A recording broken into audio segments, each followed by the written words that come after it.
What I mean by that is that take the notes as much as you like.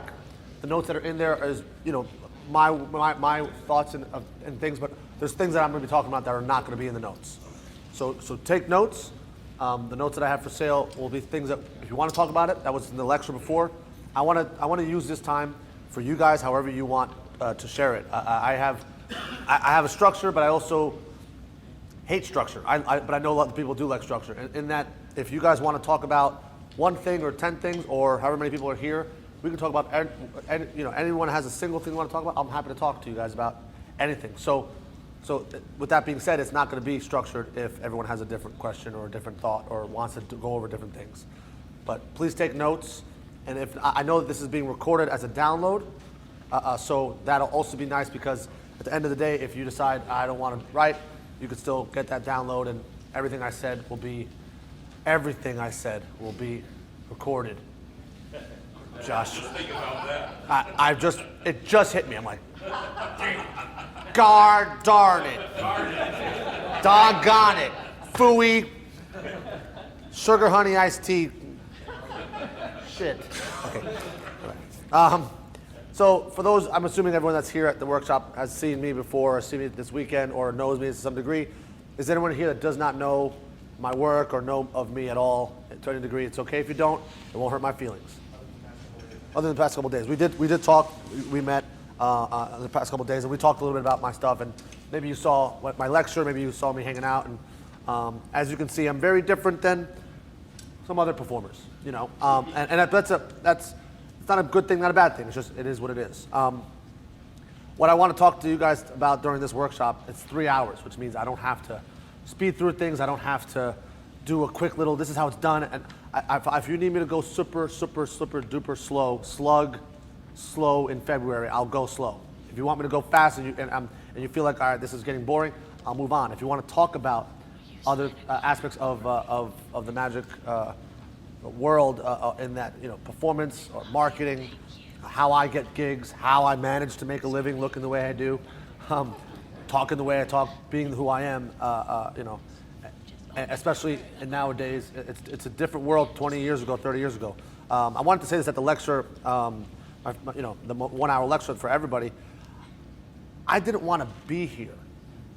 I know that sounds like a weird thing to say, right? But let me explain. 10 years ago, 2012, 2013, I think it was the first Magic Fest that Josh and Andy were, being a part of. And I wanted to be a lecturer, I wanted to be a performer, I wanted to be in front of all the magicians and sell products. I had 2 tricks out, and they weren't good.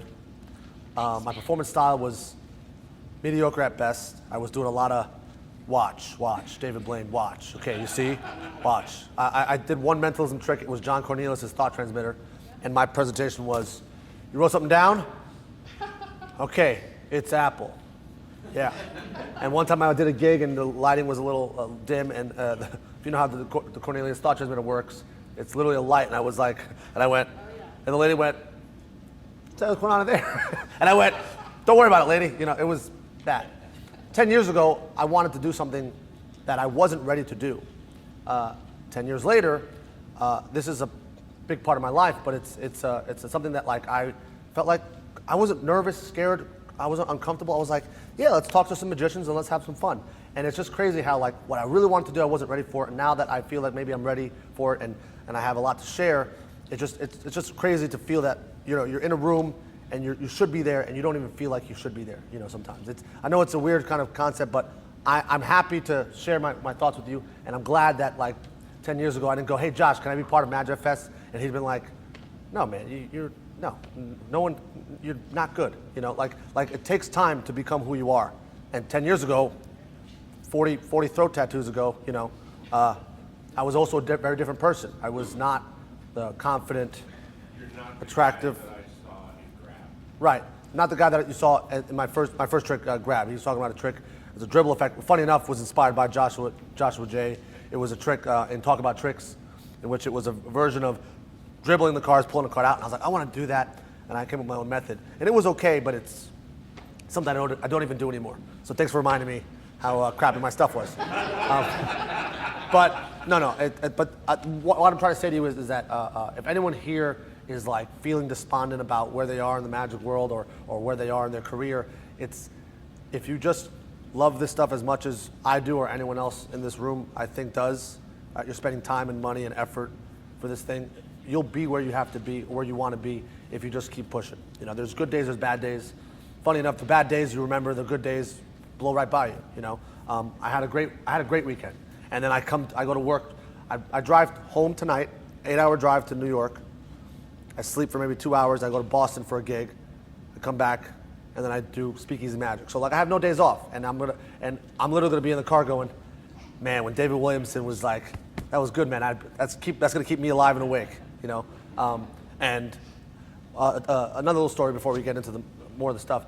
This kid was like, can I show you my second deal? And he was scared and nervous and not doing well with it. I said, can I stop you a second? Tell you a quick story. I can do second deals in front of anyone in this room. I won't be bothered, okay? David Williamson is in the room. And I said David because David's he's like, you know, in my Mount Rushmore of magic, he's Teddy Roosevelt. He's just like staring at you and scary, you know? And if he's in the room, I'm shaking. If he gets closer to me, I pee a little, you know? If he talks to me, it's a fart and a pee. It's disgusting. If he says a compliment, it's over. Like it's. And he was like, I saw your lecture, and I'm like, don't tell me if you liked it or hate it. Let me just keep the fantasy that you enjoyed my stuff in my brain. He goes, no, it was wonderful. I'm like, oh, sort of cry. I told him that. I was like, you see, so I might be someone that you care about my opinion, you know, my opinion, but I have one of those two, and we're equals. We are equals, and that's what I want anyone in this room to understand is that if you have a question, if you have a thought, I'm not anything better than you, even though I'm on stage and on a platform, and you know, you listen to me. We're all equals. And with that being said, let's get into some magic stuff because I'm tired of talking about myself. That's not true. I could talk about myself all day. But okay, so does anyone here have anything that they specifically were like, I want to talk about, I have questions I want to chat about? Sergio. Can I go over bottom deal? Is anyone here interested in learning about bottom deals? Got a few yeses, I got a few nos. Okay, cool. We'll go over the bottom deal stuff. That'll be on the docket. Anything else that anyone specifically has in their mind, they're like, I want to talk about, I want to chat about? Yes, sir. Your whole career as far as being a bar musician. Bar magician, okay, sure. So there's a misconception before you finish. I'm not a bar magician. I do close-up shows, I do trade shows, I do corporate events, I do family parties, I do my own show. I'm part of a bigger magic show in New York City. I don't really do bar, but the reason why it was called Bar Magic with Mark Calabrese during Magic Fest was because Mike Pashota, who is the resident bar magician at the Magic Castle, he does magic behind the bar, literally, right? And it was a spot in which I could perform behind a bar versus being on this stage in front of all of you guys. It was more like a true close-up setting.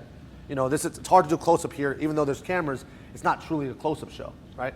Close-up, there's no way you can do close-up where a guy 1,000 seats away was like, yeah, I saw, yeah, the coin changed from a silver coin to a gold coin. You gotta be really up close to really experience close-up magic.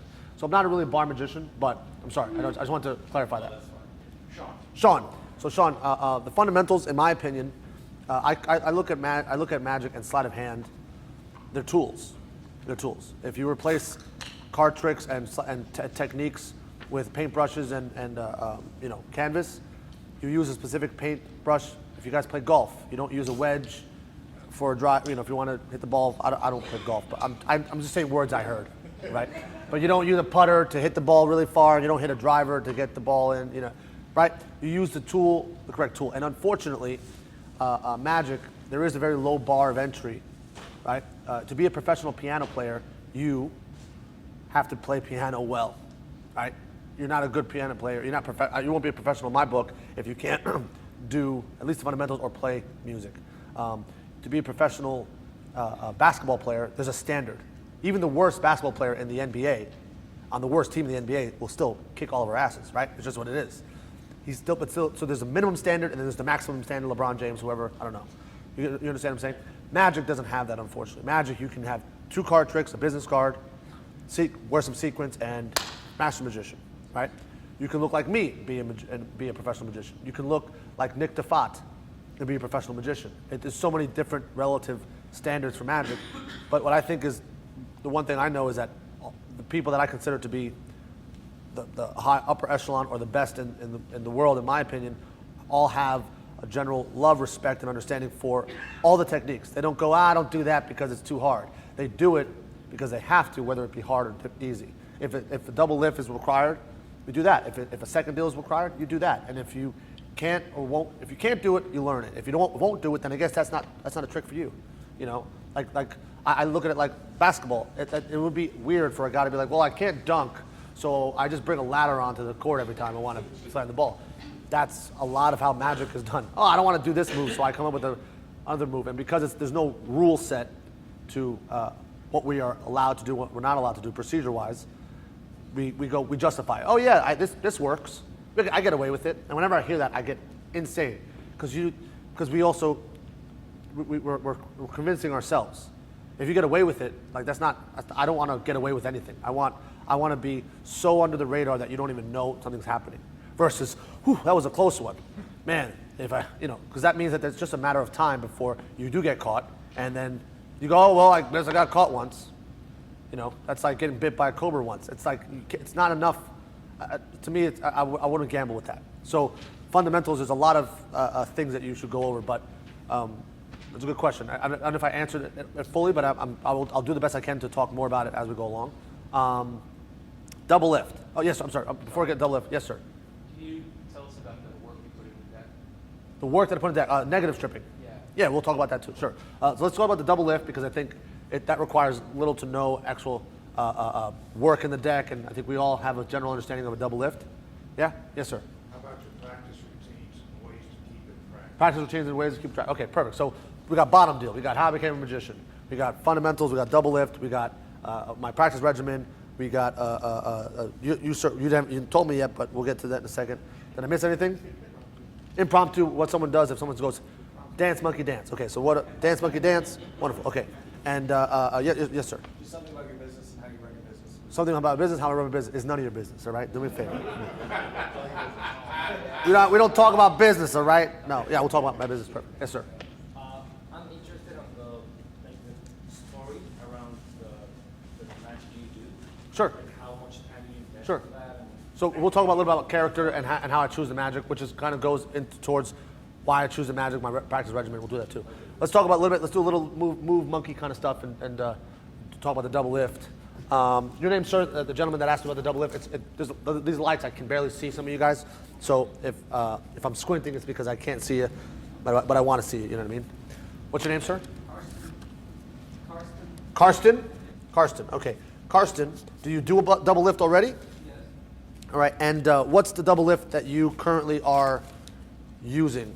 Well, I squeeze the deck and count with my middle finger. You count with your so pinky count. No, unfortunately not. Okay. Which finger do you use again? I'm sorry. Middle finger. Middle fingers. Okay. So like a Vernon. Strike. Interesting. Okay. So I'm going to tell you right now that I do a multitude of double lifts, and I'm always working on what I think is the best double lift, right? Or the not necessarily the best, but the most natural for me, because everyone is different, right? And that's something that I think is a great thing, but also sometimes a detriment to the learning process, because what happens, I've been over the past year and a half, I've been playing a lot of pool, billiards. I got into it during COVID. I needed something to do to get my mind off of the fact that I couldn't work and do magic. So I was like, if I just do magic, it upset me. It reminded me that I'm not working, and it was upsetting me. So I got my mind away from pool.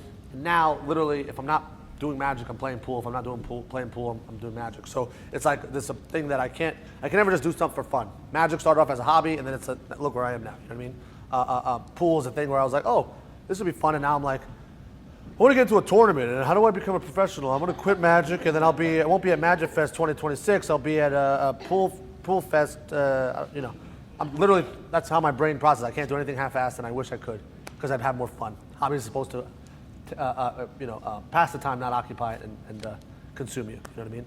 So, I'm the only magician that probably brought a $1,200 pool cue, because I'm like, maybe someone wants to get a game later.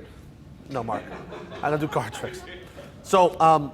Back to the double lift. By the way, if I'm ranting or raving, someone just snap at me and remind me that I'm supposed to be talking to you about card tricks. Okay, so when I do a double lift, and can everyone see? If you can't see, please feel free to get closer. I'm going to try to lean in, and I know there's a camera here, but I'm trying to make sure I'm not running around the whole entire stage.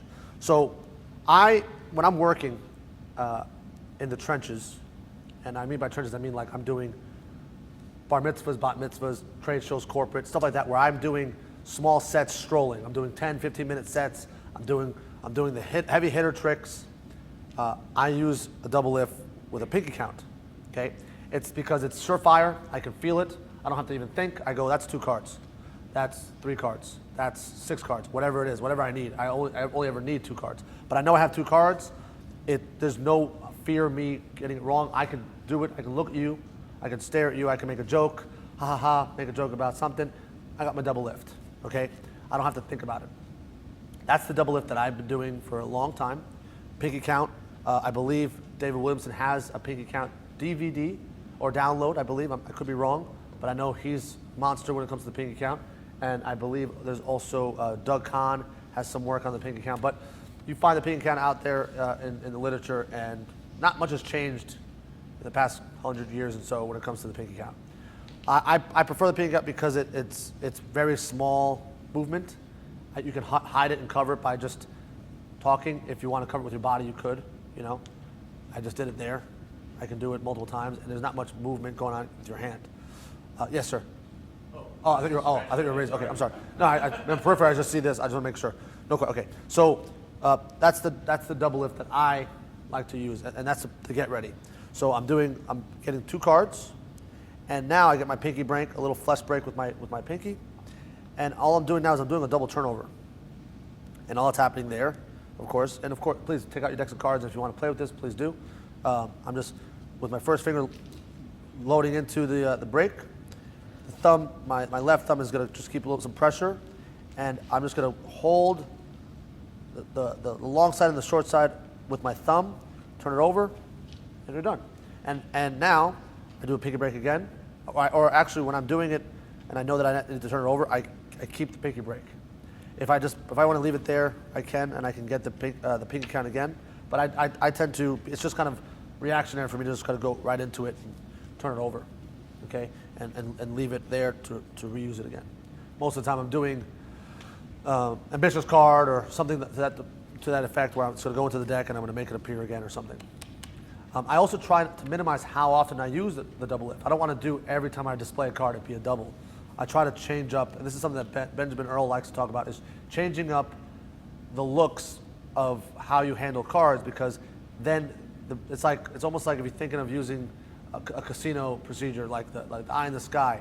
If you're doing the same thing over and over, they have reference points. Oh, well, this time it looked a little different, so it must be who's doing something different. So if I do a second deal, I can do a strike second deal here, maybe I can do a push off there, maybe I can do a different, even if it's just a different display, it changes and it doesn't give people a chance to watch the same thing over and over and over again and find the inconsistencies that might give away that you're using using a second deal or a double lift or what have you, okay? So the pinky count with a double turnover is what I use majority of my work, all right? And it's nothing fancy, that's it, done and done. I also use this one though. I use this one all the time. And if you notice, when I do this one, I try not to do the lift up, that kind of stuff. This is like not pretty because it's implying that you're looking for something. So you can I still use a pinky count for that. But when I turn it over, I'm just kind of displaying it. And I'm displaying it in the context of going, look, nothing on top, nothing on bottom. So it's like I'm keeping a certain rhythm. There's a trick, card to mouth that I do, where I go, look, your card is not on top, not on bottom. I'm going to find it behind my back, blah, blah, blah, blah, blah. So I use that double lift as well. Different context, right? Different context.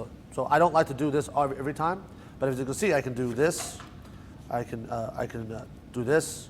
I can turn it over. There's a lot of different displays. There's a lot of different schools of thought when it comes to double lifts, as in like, it's got to be natural, how a layperson would do it. Well, a layperson doesn't even often do this. Layperson, if they have deck cards in their hand, they're either holding it like this to deal out, or they're holding it like this because they're playing gin rummy with their grandma or something. You know what I mean? It's just how they handle cards. Very rarely are they holding onto the deck and holding it like this. We're magicians. This is why we do this stuff. Okay? So I'm not too worried about the display. Of course, with that being said, I don't do a Lee Asher double lift,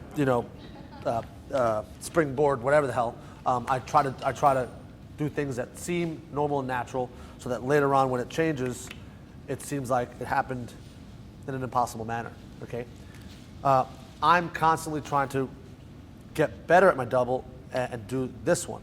That wasn't good, but that to me, Andy Gladwin has the master push off, which is it would look just like how it would look if there's no get ready at all. There's no get ready. There's no pinky break at all. You just push off a card, turn it over, and that's the card, right? And that's the one I'm constantly working on. And one day, hopefully in 40 years, I'll be able to do that at bar mitzvahs, and be like, hey, look at that 12-year-old, no break, buddy. Look at that, no pinky break. You see that? Look at that, it's pretty good, huh? And the kids will be like, I don't care. There's a hologram of my grandpa over there, and I want to talk to him. Like it's not gonna matter, So, but that's what I'm always pursuing. So that's the other bottom. The second deal that I'm doing is it's a mixture of Andrew Frost's double lift. He has a booklet out on his double lift, which is essentially a brakeless double lift, and his is quite difficult to do, but it's just what it would look like is like that. Let me try it one more time. These cards are kind of bent in a way that doesn't help it, but I'm taking too long. When he does it, it looks like this. One card. That's how it looks. That's his rhythm, and it's mind-boggling, and I'm very jealous of him because he's got the touch. That guy, every technique he does is flawless, or close to it. So that's the one that I'm currently always, whether I'm waiting at the airport for my flight, whether I'm at a restaurant waiting for my food, or I'm on the toilet. That's the one thing that I'm constantly working on. Is just how do I, I want to refine that one. So that's the double lift that I'm working on still. Any questions on the double lift at all that I didn't hit? This is guys. We have 3 hours, so I'm not trying to move on fast. I'm giving you all that I got, and if you have questions, I'm more than happy to answer them. More than a 2-count pinky count typically? I very rarely am I doing triple lifts. Very rarely, But if I have to do a triple lift, I suppose I could do the pinky count. I use the pinky count for comfortably for up to 6 cards. Because there's a trick that I needed it for, I needed to be able to pinky count up to 5 or 6 cards. But really, in my day-to-day work and with the material that I do a 2-card pinky count. I don't have to even think about it; it just happens. Boom, boom, it's already there, So that's another one difference between I suppose a professional or a worker and a hobbyist. And I've been both. Not all professionals are hobbyists. Not all hobbyists are professionals. Sometimes you're both. Sometimes you're neither. Sometimes you're one or the other. I'm more in the realm now of just professional, and I don't dabble as much as I used to. I'm not as much a move monkey as I used to be. If I'm learning a technique or a sleight, it's because I intend on using it in my act, or I have a usage for it. I used to have a big toolbox of sleights that was this big. Now my toolbox is about as big as that bag, and because of that, I'm more discerning as to how much time and effort I spend on certain techniques. With that being said, if you're younger, learn everything, because you need to learn you need to sift through all the crap that's out there to realize what the good stuff is. If you have a life, family, kids, and you're older and you don't want to spend time, I would take more the route of, listen, I want to accomplish X, Y, and Z, and have a motive. I want to be able to make that card jump to the top, and I'm willing to put effort into 1 or 2 or 3 different techniques. And you drill those things until your fingers bleed, literally. Did that answer your question? Okay. Any other questions on the double lift at all? My bevel. Okay. So, can you guys all see? Okay. So, in mechanics grip, when the one thing that I see a lot of people do when doing a pinky count is they tell us the fingers start to flare out, and I'm guilty of it sometimes, right? But what I notice is that if I relax my hand and I just put pressure with my left thumb and pull down, that card will start doing what I need to do. So you need to think about, one thing I've learned about, funny enough, through pool is, if you asked me 2 years ago how the people make the shots that they make, I'd go, I don't know, luck. Like, those guys aren't, they're professionals because they're just, the ball just goes where it needs to go, I guess. I had no idea that you could put English on the ball and you could hit a ball, certain spots are harder or softer and it does what it does. I just thought, I don't know. These guys gamble. That's why they're professionals. They're professional degenerates. I don't know. What do you want me to say? Like, I had no idea. And then I learned about how how it's an art form, just like magic.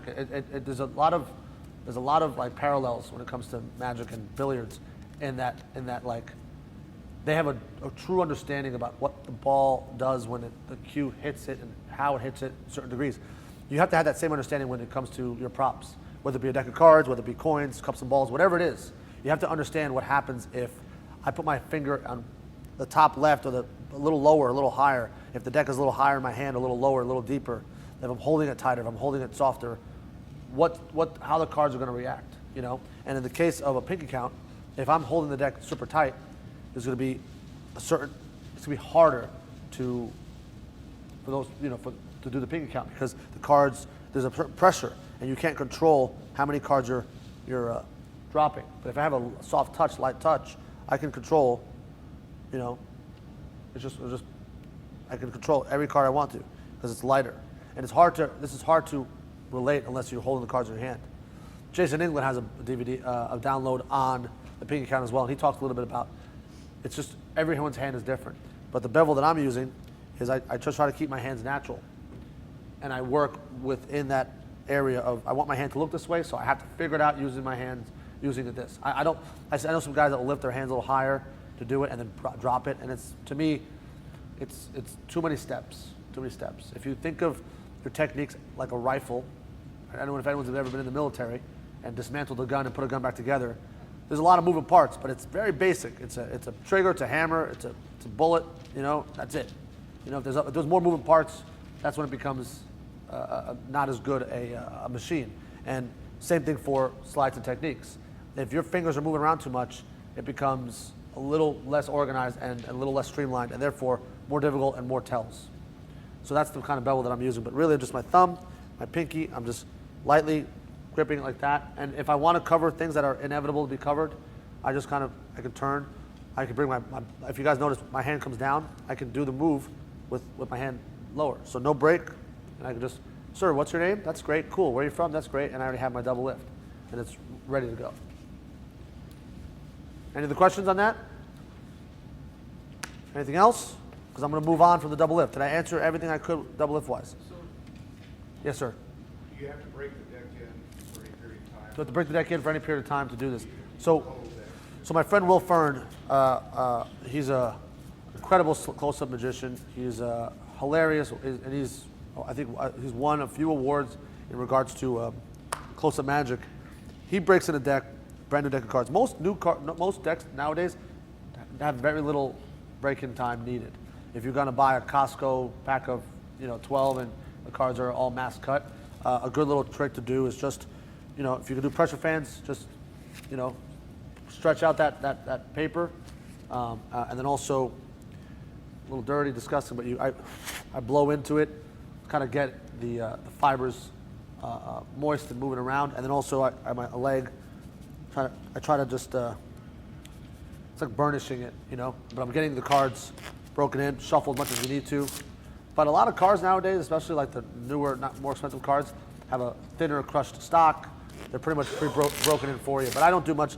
I mean, nowadays I just grab a deck, whatever I have, and I use it. A new deck of cards I prefer because they look cleaner, and depending on what I'm doing in my act, I need a full deck. And sometimes after I've Mercury folded a card and swallowed it and whatever, I have 48 cards. I need all 52.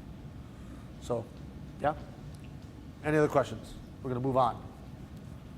All right, double lift. Okay, so let's take a break from the sleights, and let's talk a little bit about what you were asking about, how I became a magician or how I got to where I am now. So it's a very typical story with a little bit of a twist. When I was 7 or 8 years old, I saw a magician at a birthday party. I was like, wow, that's cool. I want to do that. And it was typical dove pan, change bag, coloring book. And I was like, that's cool. My dad's a colonel in the Army. My mom was a hairstylist. My parents divorced when I was 4. Hence why I look the way I look. The way my dad brought me, I was in Long Island. My dad brought me to a birthday party for some friend that I had, and there was a magician. I was like, wow, I want to do that, Dad. He's like, not happening, son, you're going to serve your country. And I'm like, yeah, no. But that was like the first thing I saw. I was intrigued because my whole life was pretty much a very structured kind of thing, and a lot of lack of structure because of the divorce, but structured in different ways, you know. And this was like the first thing that was different because I played a lot of sports and this was just not a sport. It was this new thing, and I was always the class clown. So it was like, oh man, I could be in front of people. I needed another excuse. Great, because up until that point I was just causing trouble. That was my excuse to get in front of people, was to just be a little dick, you know. With that being said, 2 months later, it must have been October because I went to like some hayride, and there was a magician there, same guy. And I was like, oh my God, this guy's the magician. And I thought that there could only be one, and like I had to like, when he dies, I get to be him kind of thing. It was a really weird thing. But he was doing an illusion show with the girl in the sequins and the Miss Maid lady, the whole thing. And I was like, I want to be this. I don't know what I want. That girl's pretty. I don't know what to do with her yet. I'm only 7, but I know I'm gonna want that in like 6 years. So gotta get it. Really, you know, he looked like a matador, you know, all slick black hair. He was really good looking dude, but I was like, this is what I want to do. And I was off to the races. So when I went back to my mom, because I lived with my mom, I was like, Mom, I want to be a magician. She's like, what? Where do you do? I attended to your father for a weekend, and you want to do what now? You know? And I'm like, Mom, I really want to magic. Please, I want to get magic books. She's like, I'll get you books. And she got me expert at the card table, expert card technique. And I'm 7. I could barely read C-spot run, much less diagonal palm shift. But it was what it was. And this was my first exposure to learning magic. And I did all the moves in the books incorrectly because I had no reference. I had no I never saw a card game being played. And I sure as hell didn't know that a bottom deal wasn't supposed to look like this. It's like, oh, bottom deal, that's you deal from the bottom. That's magic trick, I guess. You know, I had no idea what the heck I was reading. But then as I got older, I started realizing, oh, you can use these techniques watching The Sting and watching Maverick and watching certain movies and certain things, realizing that, oh. And then also as I got older, I don't know about you guys, but maybe you guys like Superman, but I was more of a Lex Luthor kind of guy. It is what it is. We all like Darth Vader, we all like Luke Skywalker. Some of us like him more than others. It just is what it is. I related more towards the bad guy. I don't know, it wasn't even the bad guy, it was just that there were more, usually in most literature and most movies and TV shows, the bad guy had more of a backstory than the good guy. Because what do you need to know about Superman? He's a good guy, he's strong, he could fly. We wanted to know why the bad guys were bad and what happened to them and whatever. So I related more to that. Plus I was an angry teenager, and I was like, yeah, I want to mess people up. You know, that was like my thing. So I got into the magic that I currently do because it was the stuff that intrigued me. You know, I did everything though. I did the cups and balls. I did I did dove magic. I did escape magic. I did everything under the sun, and that's why. But I've settled on what I settled on because I'm lazy and I like to pack small, pay big. I'm just kidding. But I settled what I into because I think I'm able to express myself best in a close-up setting in that kind of vibe. If you saw me perform out there, or if you've ever seen me perform, my style of kind of busting chops. I'm from New Jersey, if you can't obviously tell. You know, so there's a certain kind of like camaraderie you have that if I like you, I'm going to talk shit to you. That's just what happens. If I don't like you, I don't even talk to you. If you're my friend and my family member, you're probably going to get, you know, made fun of by me, but you know it's all in fun. So that's kind of who I became and why I became that way. So was there more to the question? Did that answer much, or is there still questions that were unanswered? When you started breaking into it more professionally, okay, what was your break? sure. So I started doing magic for a living. I was like 15. I did a magic show for my then high school girlfriend's family's, you know, nephew or something, and it was I literally went to Penguin Magic. And I was like, I need a Miss Maid, the rabbits, what's it called, the hippity hop rabbits. I had the stratosphere, that trick. I bought a change bag and a coloring book. And that was my whole act. And it was bad, horrible. And the guy was like, here's $100. And I had gotten a $100 in advance from my mother. I was like, Ma, I need to buy the props. So that act just paid for the tricks. And I was like, all right, I'll do another one and then I'll make $100. And then I'll do it again and then here we are. So that's how I started. And then I started doing restaurants.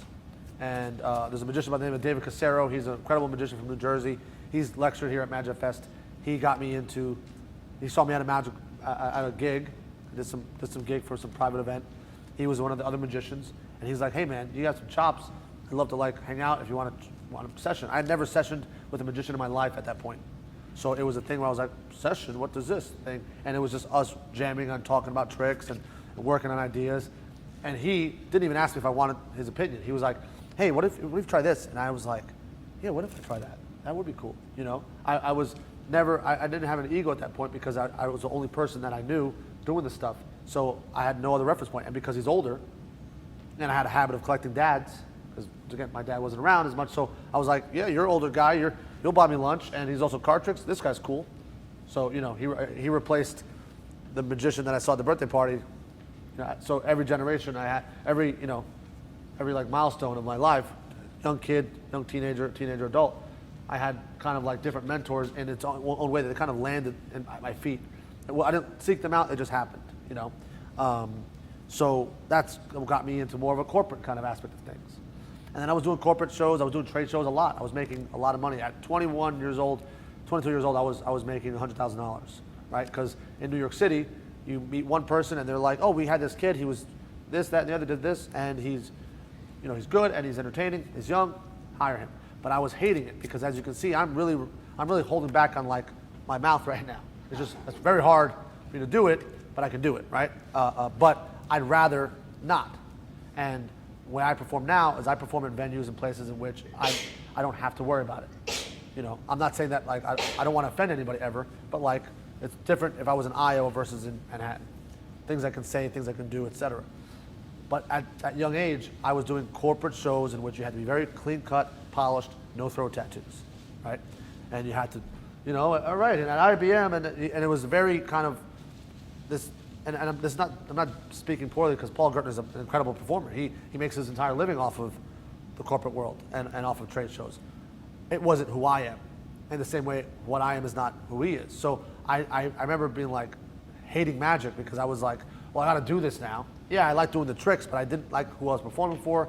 I didn't like the personalities that I was encountering, and I got like to a point where I was like, I wanted to quit. I also didn't feel like I was doing anything purposeful because I was like, you know, I have my friends, you know, going to school to be a brain surgeon, and his girlfriend is going to school to be a therapist, and I'm like, I do card tricks at a lens crafters event, and like, you know, and no one cared about the tricks I was doing. They were like, oh, that's cool. I'm gonna go talk to the guy who, you know, I need to do a deal with. So I was just like, I felt like you could be a ballerina, you could be a stripper, right? You're both dancers. And I felt a little bit more like I was on the pole than I was, you know, doing what I thought I wanted to do, which is art, or express myself at least. So I almost quit. And then a friend of mine said, listen, you don't realize the impact you have on people because you don't go home with them every time you encounter someone. And I was like, that's interesting, you know. And I started thinking about who influenced me, and they may not even know it. It could be comedians, it could be performers, actors that I've never met in my life, but like, oh my God, Robin Williams or Jim Carrey, in my mind were idols. Steve Martin, those are people that, like, or musicians when I was a teenager and I was sad about whatever, their music kept me around or kept me alive or kept me happy. Those people influenced me in ways that they don't even know. And because of that, I'm still here or alive or happy or not doing drugs or drinking or getting into, you know, doing crimes. So I said to myself, yeah, and I'm not necessarily even saying that I might have influenced anyone in a positive way. I might have influenced everyone I've ever encountered negatively. I hope not, you know, but I think, and I know that it's happened because some people have approached me this weekend and I've had to hold back tears sometimes because I'm like, I do card tricks with chapstick and paper clips, and my stuff made you, like, you know, change your life, and it's humbling. I just don't take compliments well. That's all it is. But realizing it kind of got me back into the magic world. But it changed in that I was like, I can't do what I was doing anymore. I had to figure out a way to do it the way I want to. I want to look the way I want to look, speak the way I want to speak, say what I want to say, do what I want to do in front of whoever I want to. And if you don't like it, that's fine, you know. And a few magicians in my life have been supportive. A lot of magicians or people in the magic community have been like, who would hire a guy that looks like that, you know? And I get it. I don't care what their opinion is, but I get it, especially if you're used to not seeing what I look like and thinking, oh, this person, or having a bad experience. Because mind you, I'm 35. 20 years ago, if you got a tattoo on your face, you were a criminal, a drug dealer, or both, right? If you had tattoos, you were a sailor, a criminal, a biker. Nowadays, you could be like, hi, welcome to Starbucks. My name is Parker, Tyler, whatever, you know, and here's your mocha, foca, choca, whatever. And you could look like me. Or you could be a magician. Or you could be there's a lot, you know, it's way more accepted nowadays. But without bragging a little bit, I will say that I may have lost gigs because of the way I look, but I still perform for Google every year. I still perform for YouTube and Apple and Amazon every year. And I'm okay with those companies. We might have heard of those people. Yeah, you have an iPhone. You know, I'm not that upset. But if Bob's Cleaners doesn't want to hire me because, well, tattoos are an abomination, well, then I'm sorry, Bob, I don't want to work for you either. You know, that's kind of like how I came to this point. And I think that I don't think anyone here, I'm not judgmental of anyone's opinions. I don't like plaid or this Tommy Bahama shirt. But hey, I like you, sir. You know what I mean? So it doesn't matter. So I hope that answered your question. I want to get a little more into slides, but please, if there's any other questions about me, I'm happy to talk about me. Yes, sir. Not really a question about you, but I noticed you doing some hand prep. Yes. Can you talk about that? Sure. I'll talk. Yeah. In fact, that'll be something I was going to talk about because of the bottom deal. Hand prep and moisturizing and those things are an important thing. So thank you. Especially as you get older and like, Sure. it's right. Yeah. I mean, and mind you, I'm 35, and I don't feel like a spring chicken. At 25. I remember practicing second deals and bottom deals and being like, man, I need to take a break because my hand hurts. And I'm a little worried about what's going to happen in 10 years and 20 and 30 years. But here's the thing. I know there's magicians. I know guys who are 70 years old who still got the chops. It's all a matter of keeping your hands ready, limber and stuff like that. Any other questions before I move on to some sleight of hand stuff? Yes, sir. Yeah, how do you bring close-up card magic to bigger venues, to stage shows and stuff like that? Close-up card magic into bigger venues. I operate in the Mac King kind of mindset. Mac King could be in a room of 1,000 people, 1,000 plus. He can do cards across, right? And it kills. And what that taught me, or what that will teach anyone in this room, is that, and this is kind of how I operate with almost all my magic. The magic, to me, is not important, as important. It is, of course, what I'm doing, of course, but it's not as important as the experience that you have. I think Maya Angelou said it, right? It's like people don't remember what you do or what you say, they remember how you make them feel. And I hope that was Maya Angelou, because if I'm wrong, people are going to be like, this guy's stupid and uneducated. Which is fine. But the fact is that I love that thought, because the tricks, I don't think anyone really remembers. I mean, you're at a magic convention, so maybe you guys do remember the tricks that I'm doing because you're thinking, oh, maybe I want to do something like that, or I want to buy that product or whatever it is. But when I perform for a lay audience, my main focus is to make that person or that group feel something, whether it be happiness, laughter, etc. For example, I love stand-up comedy. And there's many different types of stand-up comedians. There's the Louis C.K., there's the George Carlin, there's the Richard Pryor, there is the guy that Robin Williams. I'm just going to use those different kinds of comedians. All greats in their own right. All have different messages, different styles, different things to say. Maybe some people have nothing to say. Maybe they're just doing prop comedy. Maybe they're just doing things to make you laugh. Some people have messages and thoughts and ideas. George Carlin, Bill Hicks, those guys were like, we're making you laugh, but we also I have opinions and I want to put them on you. And then there's other guys who are like, I just want you guys to laugh. I want you to laugh till it hurts. I probably lean more towards I want you to have a good time and laugh till it hurts and be amazed. And I don't really have much of a message besides, are we having a good time? Are we having a good time? And make you forget that you have $30,000 in debt, that your wife's leaving you. I'm just kidding. I'm not a mentalist to say, how did you know, right? Or that your family member has cancer. If it's for 2 minutes, I've done something correctly. And listen, I want people to love me, right? I want people to look at me. This is why if a person says, I got tattoos for me, it's like, bullshit. You get tattoos so people can look at you and go, what's that mean? And you pretend like you don't care, but you're like, at least they're talking to me. I know what I look like, and I have always wanted attention, because I probably, it's not a therapy table, but a chair, but I want, there's reasons why we look the way we look and act the way we act and wear what we wear and do what we do. With that being said, how I relay card magic to a bigger audience is that I don't care about the trick. I care about the interaction, the experience, the banter, the back and forth that you guys are experiencing. Because if you watch Matt King, when he does it, he takes a card trick in which 3 cards travel from one pocket to another pocket. She has 7 now, he has 13. But he's milked it for all it's worth, doing his cloak of his invisibility and his personality and how he interacts with him and how he interacts with her and that's comedy. That's what I get from there. David Williamson, once again, I'm just telling you, because this is where I've learned it from. Not even from them, but just watching them. I mean, doing the Miser's Dream, which is a smaller, you know, it's not even seeing much magic, or you know, Rocky Raccoon. Like those are small things for a 1,000, 2,000, 3,000 seat theater. How do you get those people to be entertained? It's not the trick. It's he's kicking a 4-year-old. You know, he's dragging.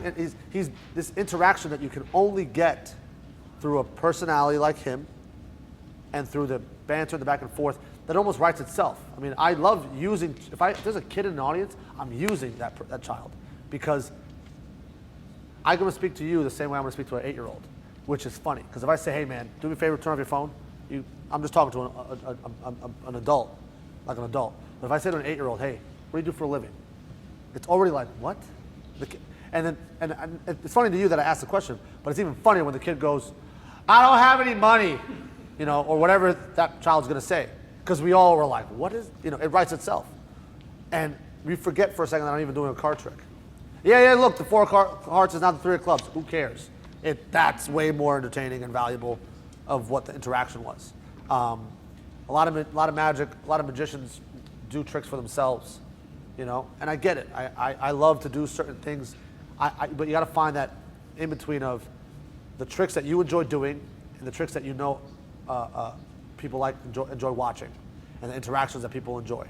If you're just doing the tricks that you like, and you could care less what the spectators are experiencing or feeling or watching, then go home, sit in front of a mirror, you know, that's it. Like, you don't even need them. And I've seen a lot of magic where it's like, oh, you're doing this for yourself. You're not even doing it for them. I learned a double lift. I want to get the best double lift for 2 reasons. Because I want to give the spectator,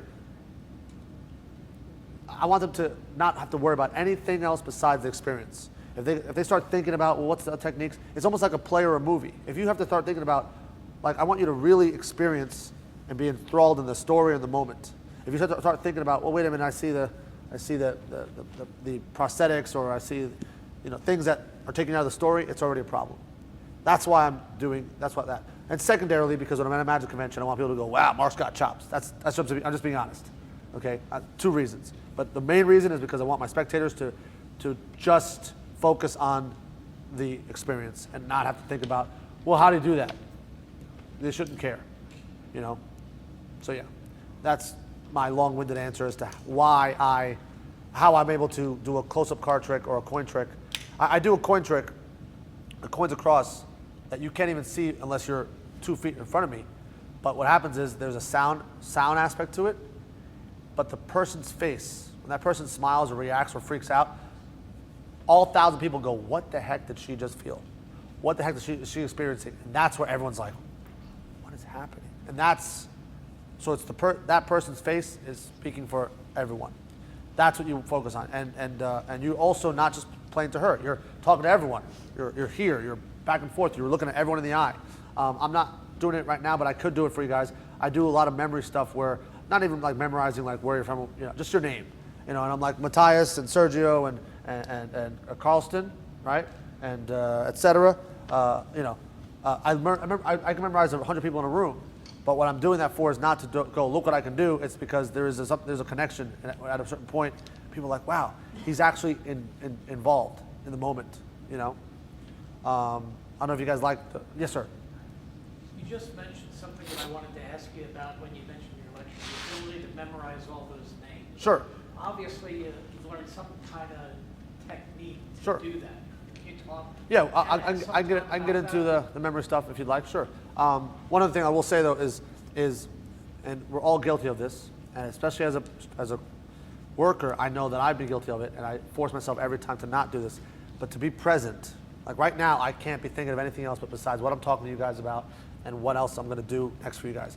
I can't think about my girlfriend back at home. I can't think about my dog. I can't think about what I'm going to do when I leave here, what I'm going to eat. I have to be in the moment. The band, the White Stripes, maybe someone knows, people know who that is. Doesn't matter. The lead singer, the lead guitarist, he said something that doesn't relate to magic at all, but it relates to being a performer.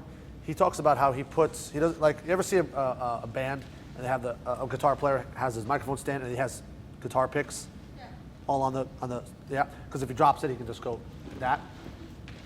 Hey, smart, super smart. It's a very smart thing to do. He hates doing that, and the reason why he hates doing it is because it keeps him awake, keeps him present in the moment. If he has those guitar picks, he can just be like, da da da da da da. Oh, dropped it, da da da da. But if he has the guitar picks on the other side of the stage in a bag or somewhere that he has to go to, he can't be like, what do I do? He's got to be in the moment. So if he drops it, he's got to then go to the other side of the stage, in which he would never go there unless he had to. And then he forced himself to stay conscious, stay awake, stay alive, and stay present with the other performer, with his audience. And I tend to err in the same thing. It doesn't mean I'm not prepared. It just means that, like, if I put myself in a little bit of, not danger, but if I force myself to stay awake and conscious, I don't get into this mode of like, yeah, so the car you chose, that's great, ha ha ha, and then the stock joke here, and then I'm not even listening to you, and that's not fun, or that's not good. The reason why the greatest performers in the world are the greatest performers in the world is because whether or not they're actually thinking about the act, they're making you feel that this is their first time doing it. You know what I mean? One of my least favorite magicians, Nick DeFat, he's always constant. Hey, buddy. Sorry, man. See you soon, buddy. Love you. No, you won't. Never see you again. Love Nick. No. So to me, I think that's another thing when it comes to performing is that you have to be present. And if you're present with your audience, the tricks are not as important, and you can figure out a way to make that trick work. You know, of course, if there's moments where you just have to see the top of the deck, you need that person to express it for the audience. We'll get to the memory stuff in a bit, but I want to move on to actual technique for the bottom deal. Sergio, want to talk about the bottom deal, right? Yeah? Yep. Okay. Any other questions before I start into that at all? Yes, ma'am. I just had a question about when you're trying to market to people that don't know that you're good at what you're doing. Sure. How do you for me, I don't look like I look on stage. Sure. And so if they see me perform, then they get it. But if they haven't seen me perform, they don't. Like, how do you approach those people that haven't seen you? So how do I approach people who That you might want to hire you. might want to hire me? Yeah. So I might be the not rare necessarily, but I'm not the typical like go out there and get work kind of person. In that the majority of the work that I get is through mostly word of mouth, and I believe personally that the best advertisement is through word of mouth to a certain degree. Of course, you know, depending on where you live and what part of the country you are, it not always feasible.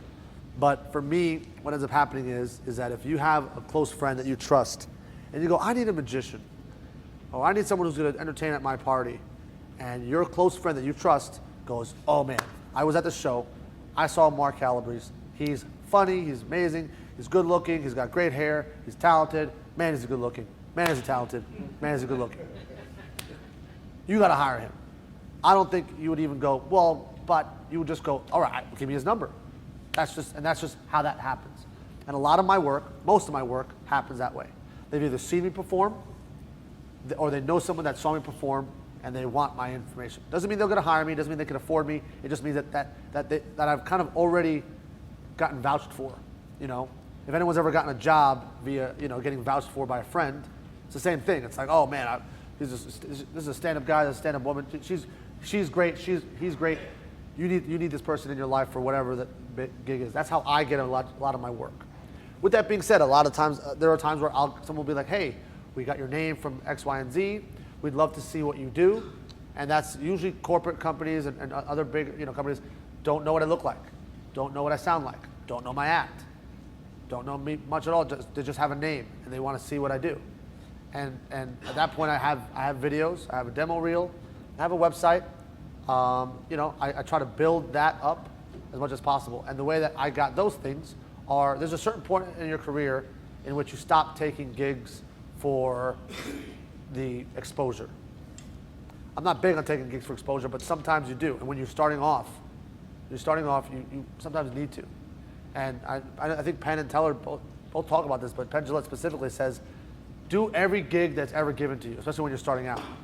Work at Carnegie Hall, but also work in the corner of a Fuddruckers, or also work in the corner of a strip club, and also work in the middle of of you know, a bar mitzvah. Do every gig that has ever been given to you. And then when you get a solid base and you get those things, do the gigs that are going to be beneficial to you. Maybe they can't pay you as much, but the guy who is hiring you is a great graphic designer. He or she will give you a great, you know, that's what I mean. Where I am now, I have a lot of friends who are videographers, photographers, graphic designers, web developers, all those things, and I pay them all. They're all my friends, and they'd all do it for me for free. But I say, here's the thing, I want this done in a month, not 6 months. So I want this done in a month. What's your fee? I don't want your fee. What's your fee? This much? Fine, let's get it done. Okay, and that's what I do. And listen, when you don't have the money, say, listen, I don't have the money now. You're my buddy. You know I'm good for it. I'll get you the money when I can. And you just be a stand-up person in that way. You know, my website's not great right now, but I have a friend who is a web developer who's working on it for me, and it'll be great.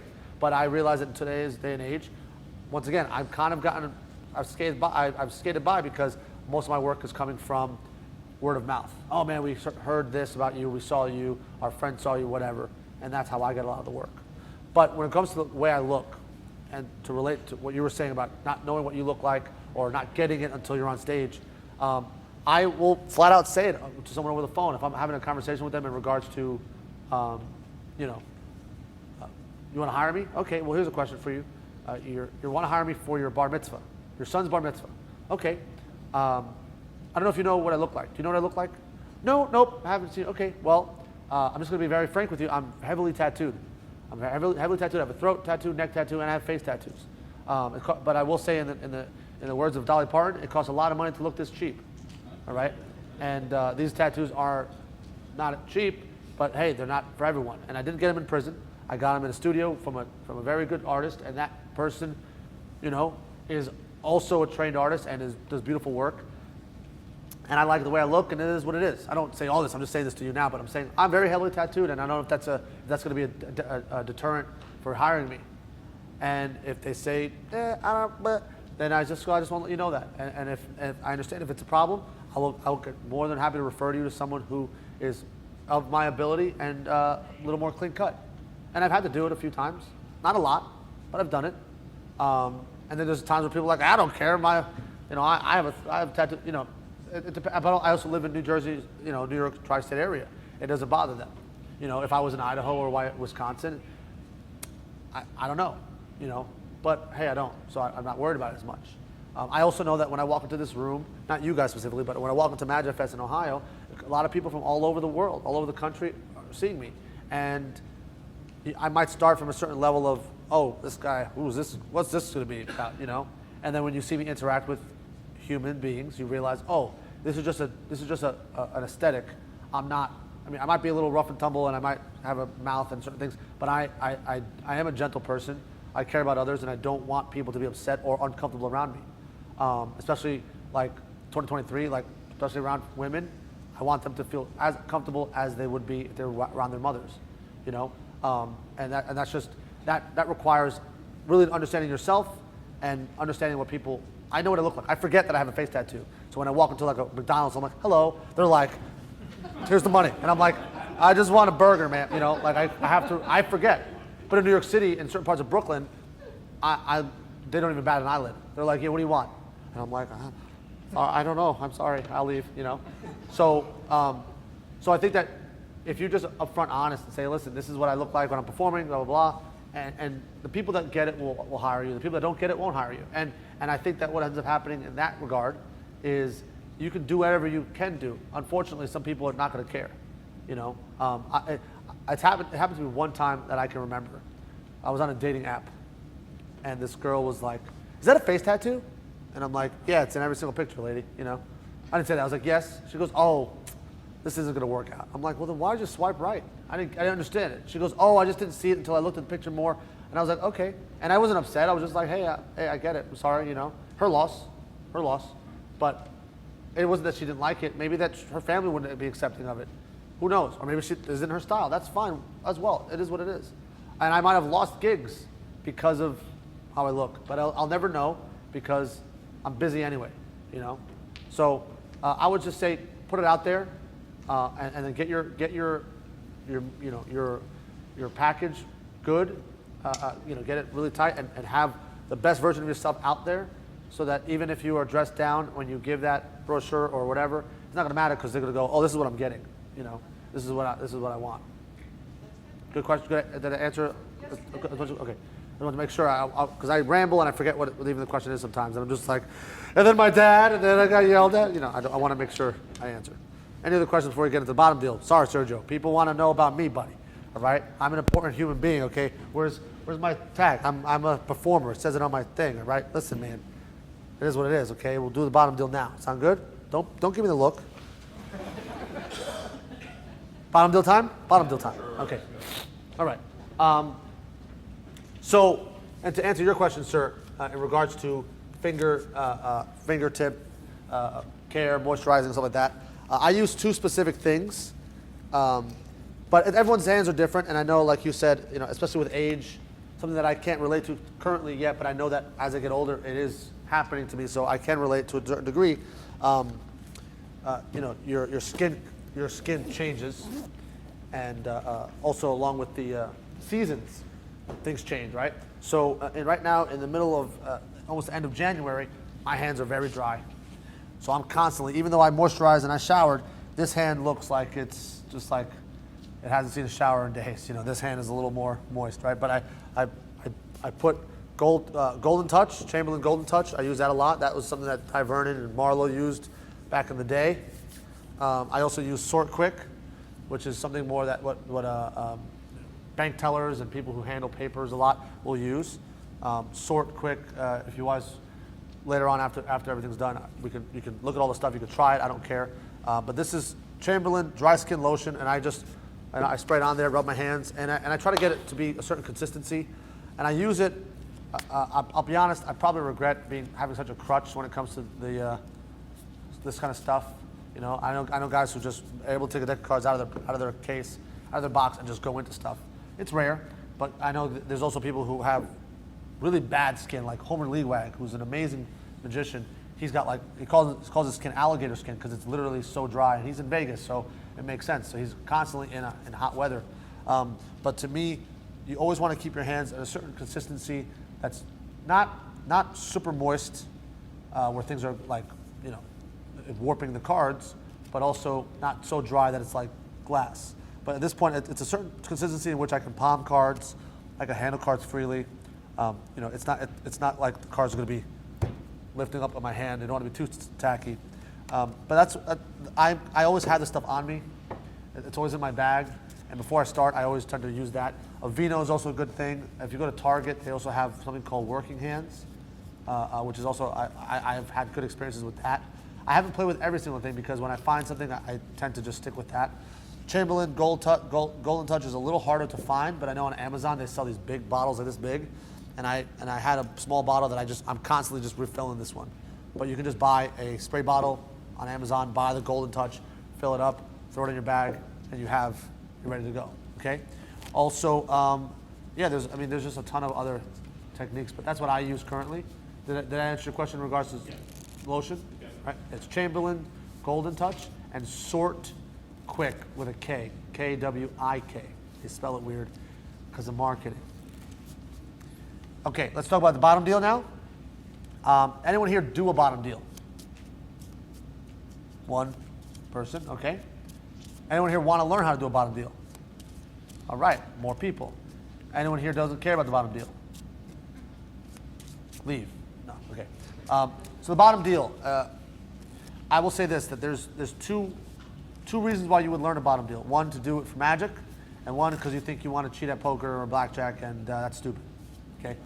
But with that being said, if you're an enthusiast of the card cheating genre of card handling, I get why you would want to learn those things, okay? So in regards to the bottom deal, I'm just going to move some stuff over. You can see my hands, Jay?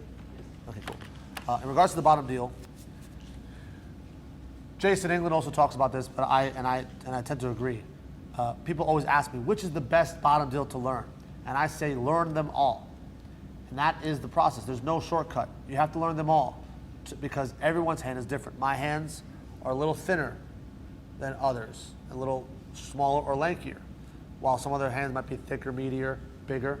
And that will change which bottom deal you can do comfortably, which bottom deal you can't do comfortably. Matthias, right? You do a bottom deal? Would you like to come up on stage so we can do kind of like a contrast, compare and contrast? Cool. So Matthias, you do a bottom deal, you said. Which bottom deal? Take a seat right here for me, sir. Yeah, bring it a little closer so I can see your hands. Which bottom deal would you say you do? I think it's Erdnase grip. Erdnase grip. Okay, cool. So for those who are not familiar with Erdnase grip, this is the mechanics grip.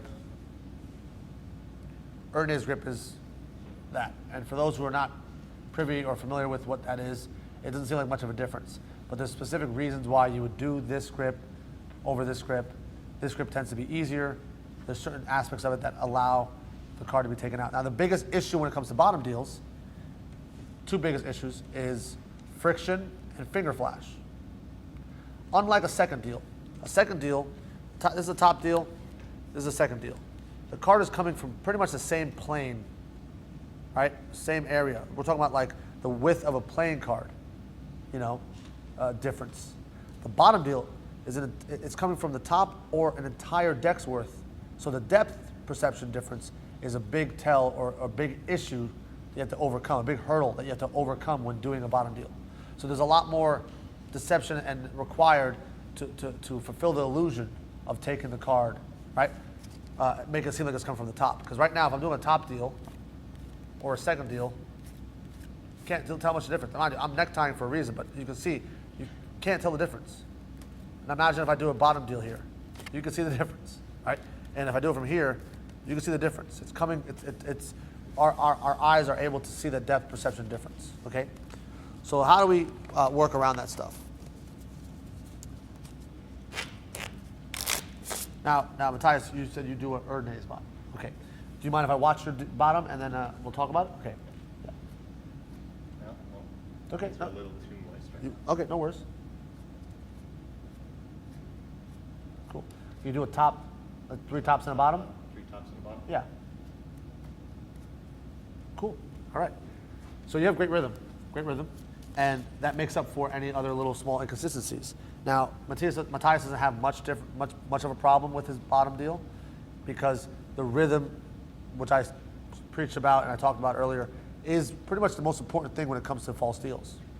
I talked about this at my other lecture, in that if you own a convenience store and you're behind the desk and some guy waltzes in, normally nonchalant, looks at a few things on the counter, walks in, nods hello, and walks out. You don't even remember that guy. You might not even remember his face if the cops asked you. If a guy runs in, flies through, so erratic, looks like me, runs back out, you'd go, that guy stole a bunch of shit, right? But it's because of the rhythm and because of the nonchalant and the attitude. If you are just dealing cards, right, you could be doing bottom deals or seconds. No one's going to care because it's monotonous and boring. That's how card cheats got to get away with stuff. It isn't a moment like in the movies where it's like da da da da da da da da, death there, death there, death there, death there, waiting for the second, and then it happens. That's not real life.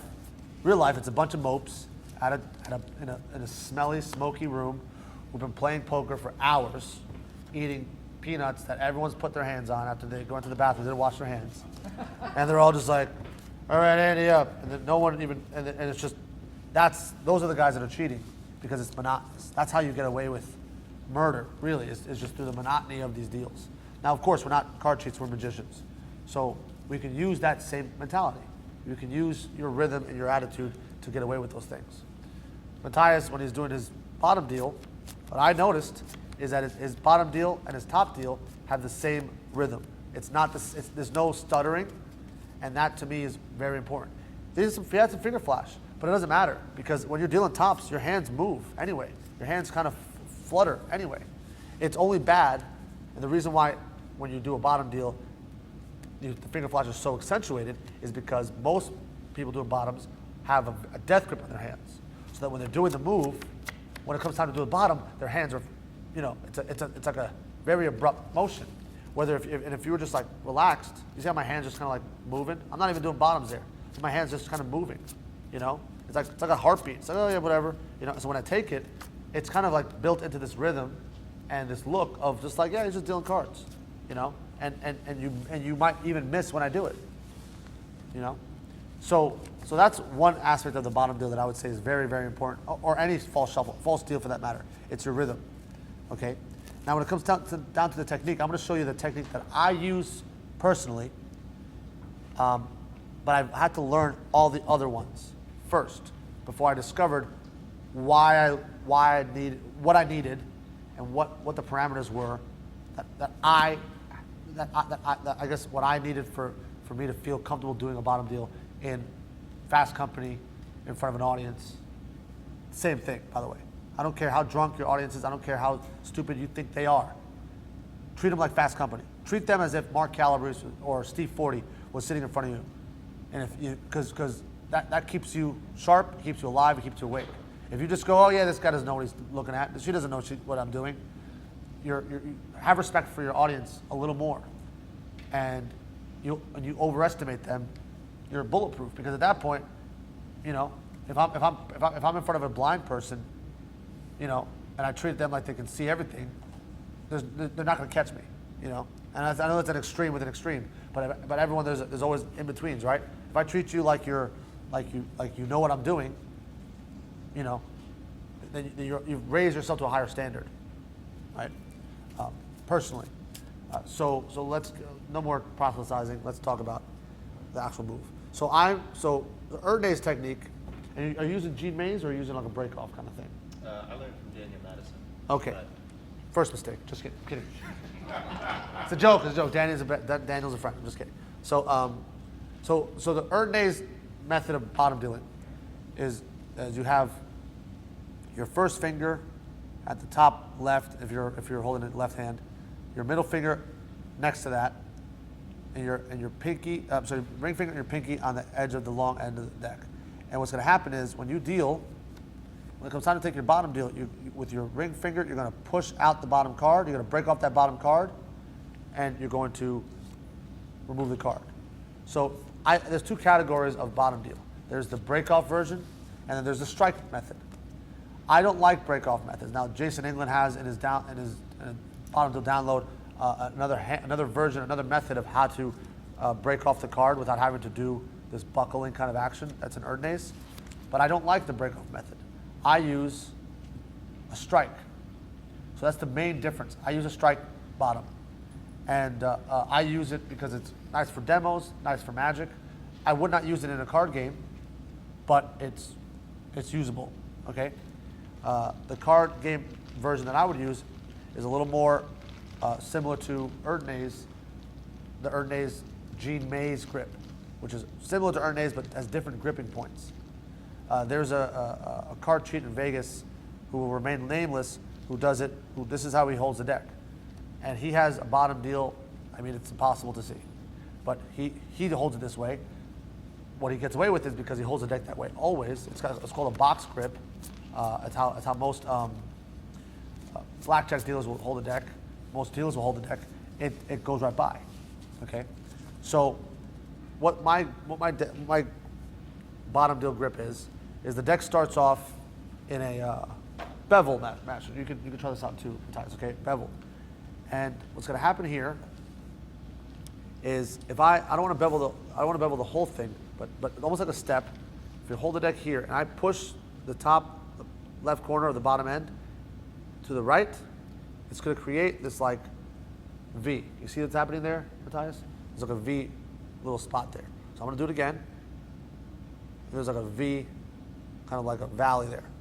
What that's doing, that's going to give me a place to put my first finger into that little valley, that little crux of the cards, little spot. And if I put my finger in there, the bottom 10 cards or so can come out with no break off at all. After about 10 or 11 cards, they start to get stuck by your finger. But as you can see, those cards came out with no break off at all. Now, if you're a magician, how many bottom deals are you doing in one trick? Might do one. If you're doing, bottom deal demos, might be doing 4, not consecutively, And I don't know anybody that has to do 10 consecutive bottom deals except Steve Forty, that one time on TV, just to be like, I'm still the man, But I can do top deals, and then when I want to take the bottom deal, right? And and nothing's changing. I've done 5, and I can still keep doing them, right? So that's the main aspect of that technique. So one more time, Matthias. The deck starts off beveled, and I'm using Matthias for this just because I want you guys to see someone in real time be able to learn this. The deck gets picked up, middle, and ring finger and thumb like that. You're going to place this into your hand, and as it places into your hand, that edge is going to hit the first finger, and it's going to create that bevel. Your first finger is going to go inside there, like so.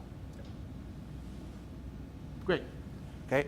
So now you're going to do a top deal, and here's what has, people ask me all the time: which finger do you take it from? The first finger with the first finger or your second finger? And the answer is yes. Both, depending on what you're doing. If I'm sailing the cards, it's my first finger. If I'm dealing onto a table, it's with my second finger. That's just my preference, and I know someone that always does with the first finger or always the second finger. I tend to change it up depending on where the cards are going. Your fingers on the bottom are going to be kind of flat, right? As flat as you can make them. And I'm going to, in this case, my middle finger and thumb, I'm going to push off the top card, and I'm going to take a top. And this was the mental process. If you slow everything down for step by step, my thumb is going to grab the card and bring it down to my middle finger. Okay? That's when I take a top. Thumb's going to grab it, bring it down. Okay? But if you notice, my middle finger is going into that space between the first finger and the middle finger. Always. Whether I'm taking a top or I'm taking a bottom. It's always going there. One of the biggest tells when doing a bottom deal is this. You'll see this. Right? Or you'll see this. Because they're reaching for something. But if you're always reaching, if you're always going into that space, nothing's changing now. The only difference that's changing is what we're going to get to in a second.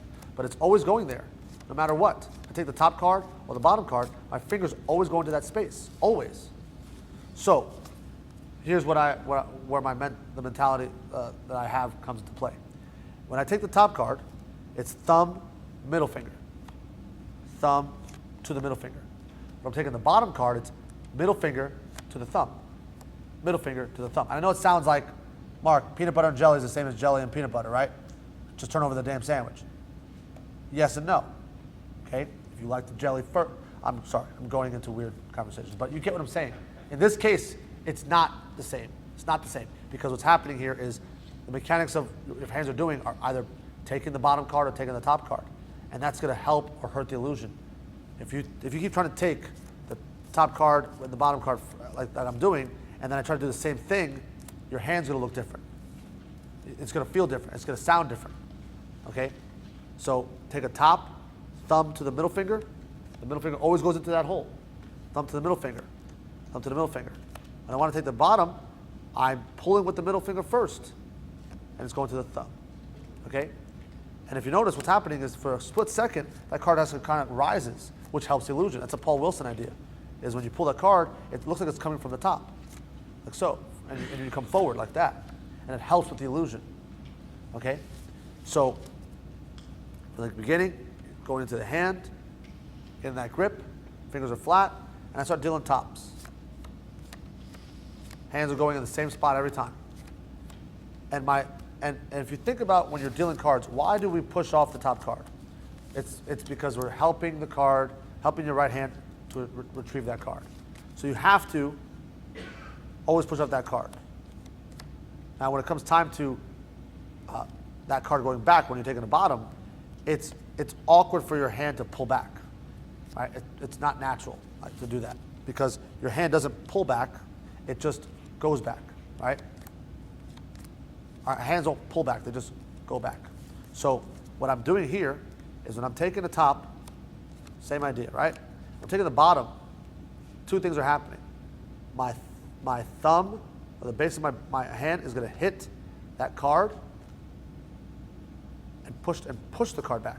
This is a Fred Robinson idea. Okay?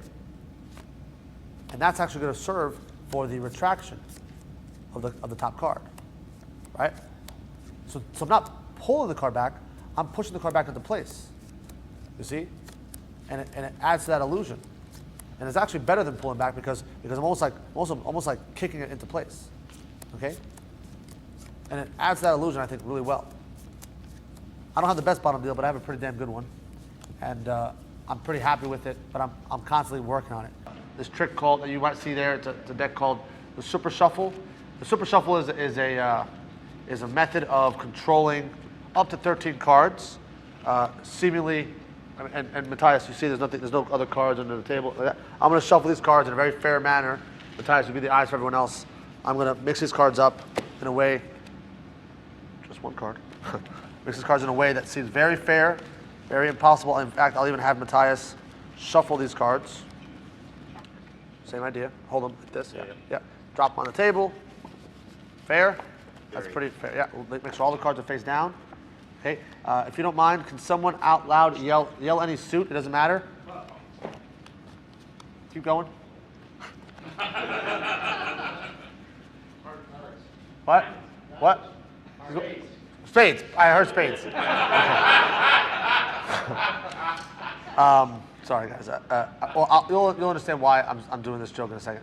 But the idea is simple. You shuffle the cards in a very clean and fair manner. Sorry. All right. And, oops. I knew there was one card that mattered.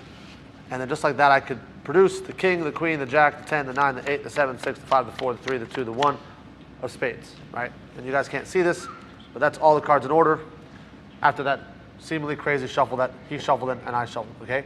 Now, that uses a gimmick. I'll show you guys that gimmick. I have no problem showing you that stuff so you can see what you're getting. I just want to show you what that gimmick allows you to do, all right? And this could be anything. This could be someone's phone number. It could be a prediction. It could be the numbers on a serial numbers on a bill. The possibilities are endless, okay? In the notes, there's a gimmickless version in which it doesn't, not for everybody, but it is a cool thing, and I added it in there. So that's what Super Shuffle is. It's that gimmick. And the joke that I just made to you guys now, I actually can do it where they can name any suit. I just I didn't have the deck ready to go. I just had the spades ready. So I was hoping someone said spade first, and it would have fooled you guys more. But instead, I had to be a silly Billy. Okay. So I'll show you guys the gimmick quickly. What that is? It is a special card that allows you to hold that whole packet of cards. And what's nice about this is that there's nothing to palm on, nothing to palm off, nothing to load onto the deck, nothing to that degree. You can shuffle those cards with the gimmick on there. You can mix these cards in a very haphazard way. You can wash the deck, and it just lives in the deck, as you can see. And it's very user-friendly. It's very beginner-friendly because you don't have to even shuffle well to do this. There's also some other handlings. They say, look, shuffle those cards, mix them up all crazy like, you see? And look, I'll even give me yours. I'll hand you mine. And I just gave him the cards, and I stole out the gimmick. So that's another nice little handling. And then I could also hand everything to him. Put your hands like this again, clap your hands, mix them up. And look, he's shuffling the cards with the gimmick there, and the cards are still being protected. Right? You felt nothing. It felt normal. Right? And also, the laugh is where I stole the gimmick, but my gimmick's also very old. So at this point, I literally could take the cards out like this, spread. I could leave the gimmick on the deck. I tend to naturally just take it off. But now, after doing all that, I can shuffle, did everything I just showed you, and I have all the cards still in order, right? Which is something that you can't do without it, okay? So let's have Super Shuffle over there, okay? That's 40 bucks. I think I only have like a dozen left. So anyone wants them, they're there. Let's do one other thing. Matthias, the slasher got on a plane already. So the slasher will not be doing any more slashing today. Let's see. Actually, the slasher already slashed it. That's the new slasher price. Where's my other? Okay, hold on. And then also, everyone's been asking what DVS is. I don't know where my DVS at. Let's see where it is. Okay, Matthias already knows this, but I'm going to show you guys one of the tricks, and I think you guys will really it'll either fool you or not. Anyone in the audience have a deck of cards? We're not going to use Matthias's or mine. So someone throw me their deck of cards, or bring it up. Yeah. What was your name again? I'm sorry. Jonathan. Thank you, Jonathan. We're going to use Jonathan's deck, and Matthias, put your cards away for a second. But this is all borrowed deck stuff. So imagine you're at a convention like Magi Fest. You borrow one of your buddy's decks of cards, and you fry them with their own stuff. These cards are not marked as far as I'm concerned, right? There's no work in it, no strippers, no negatives, no nothing. Okay, cool. I'm going to riffle the cards, Matthias. Whenever you want to say stop, you're just going to say stop, okay? Stop. Is that happy right there? Yep. This card here, yeah? Yep. Okay. Do me a favor, shuffle those cards. Best you can. Fair? And Yes. right now, I could be blindfolded, truly blindfolded right now. I did this a few times during the convention where I had someone just put their hands over my eyes, but that's pretty fair so far, yeah? And do you guys know what the card is? No. Okay, I'm gonna deal cards one at a time and see if I stop at one card. I'm truly not looking. By the way, if you guys heard of the show Penn and Teller Fool Us, I did this a long time ago on that show, a version of it. Matthias, for the first time, what was your card? Ace of spades. That's one of like 50 things. Different than Sear Pro. It's the same as Sear Pro, Okay. and the difference is DVS, when I first put it out, was under the name DVS. Sear was under a different company, which remained nameless. DVS, I own the rights to DVS. But the tricks are all in that as well. Let's go back to the bottom deal. And a few people had approached me about some things that they weren't understanding. So I want to make sure I clarify some things so that we can all be on the same page. Also, after this lecture and everything like that, I'm still going to be here. Please approach me, and if there's any things you didn't understand, please, I'm more than happy to help. When the deck is beveled in your hand like so, right? I want you to see the deck is not a flat thing. It's multidimensional, right? So while there is facing me, there is a top left, top right, bottom left, bottom right. There's also a top left and a bottom top left, right? Because the bottom of the deck is still the top left of the deck. It's just the bottom half of it. This is the top half, top half of the bottom. You see what I'm saying? So there's like multiple parts. When you're beveling the deck, you're going to be pressing on the bottom of the top left. You see this bottom edge. If I push there, you'll notice the top half is still staying stationary. That's what's creating that V. You guys see that V there? Okay, that's what's creating that V there. You need to have that V. If you move the entire thing, you're just making the cards go from bevel to straight. You need to have that little bit of a bevel on the bottom of the top upper area to create that little valley, V. Okay? So you can get your finger inside there, like so. All right? Which finger are you putting inside the My first finger of my dealing hand, my pointer finger, correct. Okay? Pointer finger. And also when you do that, try to put your pointer finger touching the top, try to aim for it to be touching the top right side. So that that bottom right, the top of the bottom right, I'm very confused as well. But basically this spot here, all right? You guys see that? There you go. The upper edge of the deck, but the bottom side. No flesh right there. No flesh should be touching it there. And that is what's going to allow you to be able to pull those cards out uninterrupted because there's no friction there, right? It will come out with no pressure at all, with no friction at all. After about 10 or 13 cards or so, it'll become harder because now your finger, the cards that are touching your finger, it's inevitable, are going to be locking it in. But once again, how many times do we need to do more than one bottom deal in an entire performance? Okay? So that's the first, that's once again, the most important aspect of things. Now when it comes time to practicing this bottom deal, you got to walk before you run. So what I want you to get comfortable with, I want you to get comfortable pulling that card out in a regular rhythm. Don't worry about pushing the top card off. Don't worry about it trying to be a well-hidden illusion where you're trying to match the tops and the bottoms. Just take the tops, right, and get that rhythm of taking the top card. And getting used to putting that middle finger or the first finger, whatever finger that's going into that crevice, there every time, whether I'm taking the top or the bottom. It's got to be going there every time anyway, okay? And I want you to do that 100 times. Just do it 100 times a day. And in a couple weeks, couple months, it'll just be how you deal cards now, right? Take the tops and the bottoms. And if you want to take bottoms, consecutive bottoms, you can do that. Another little trick that I was taught is that because rhythm is such an important thing, I do this thing where I take 10, 20, 30 decks of cards, all out of their box, okay? And I have a three-way mirror in front of me. And I take these decks, I stack them all like this, right? And I just start dealing, whether it be seconds or bottoms. And I'm just dealing consecutives whether it be consecutive bottoms, consecutive seconds, or alternating, whatever it is. And I want to keep a certain rhythm and a pace. So I deal until the cards are gone. I pick up the next deck and I keep doing that. Because I don't want to break the rhythm and have to pick up the cards again and then do it again.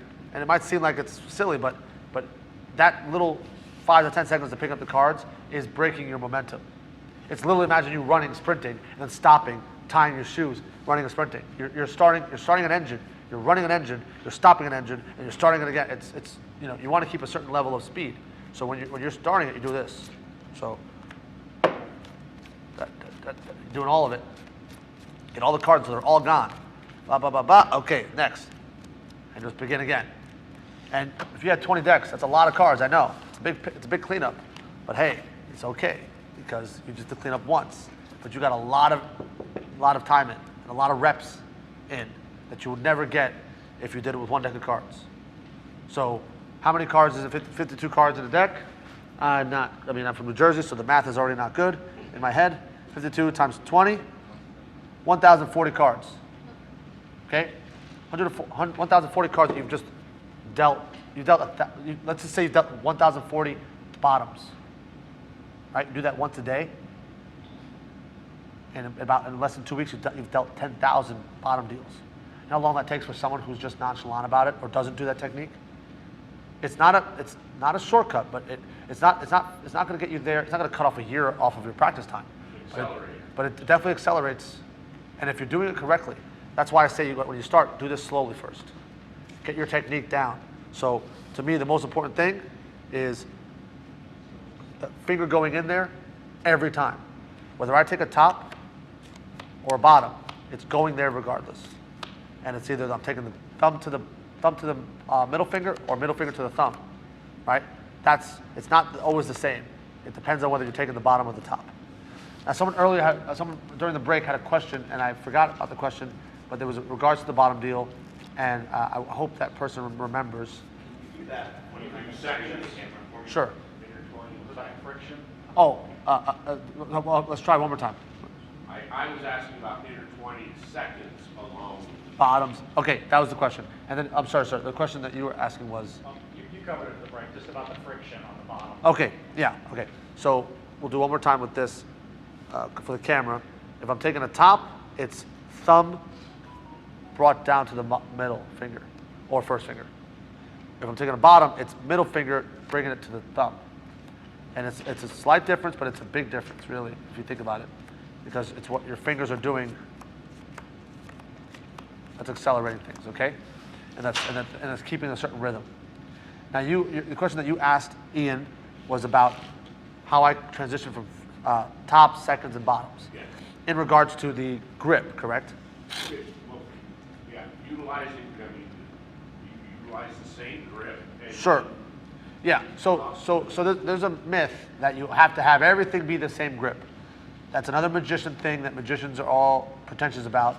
And most of the people that are pretentious about it can't do a bottom deal or a second deal to save their life. And those people's opinions I really don't care about, really, if I'm being honest with you. I'm not saying that you should be lazy. I'm saying that some people have limitations. I'm also saying that it depends on why you're using it.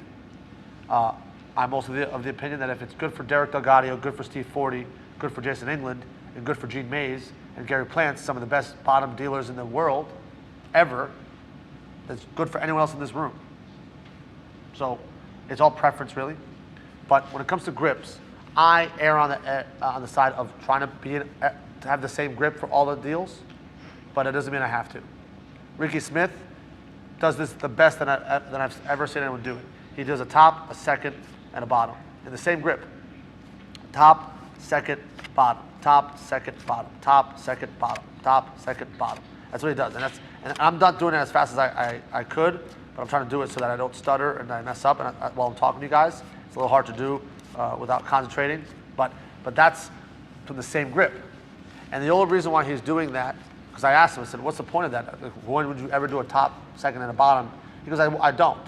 It's a rhythm thing. It's just to keep yourself kind of sharp. But also it also shows that you can do those moves and transition in the same grip. Now, when I talk about the bottom deal in this grip that I'm showing you, you can do that grip without having to do the cocking the gun per se, right?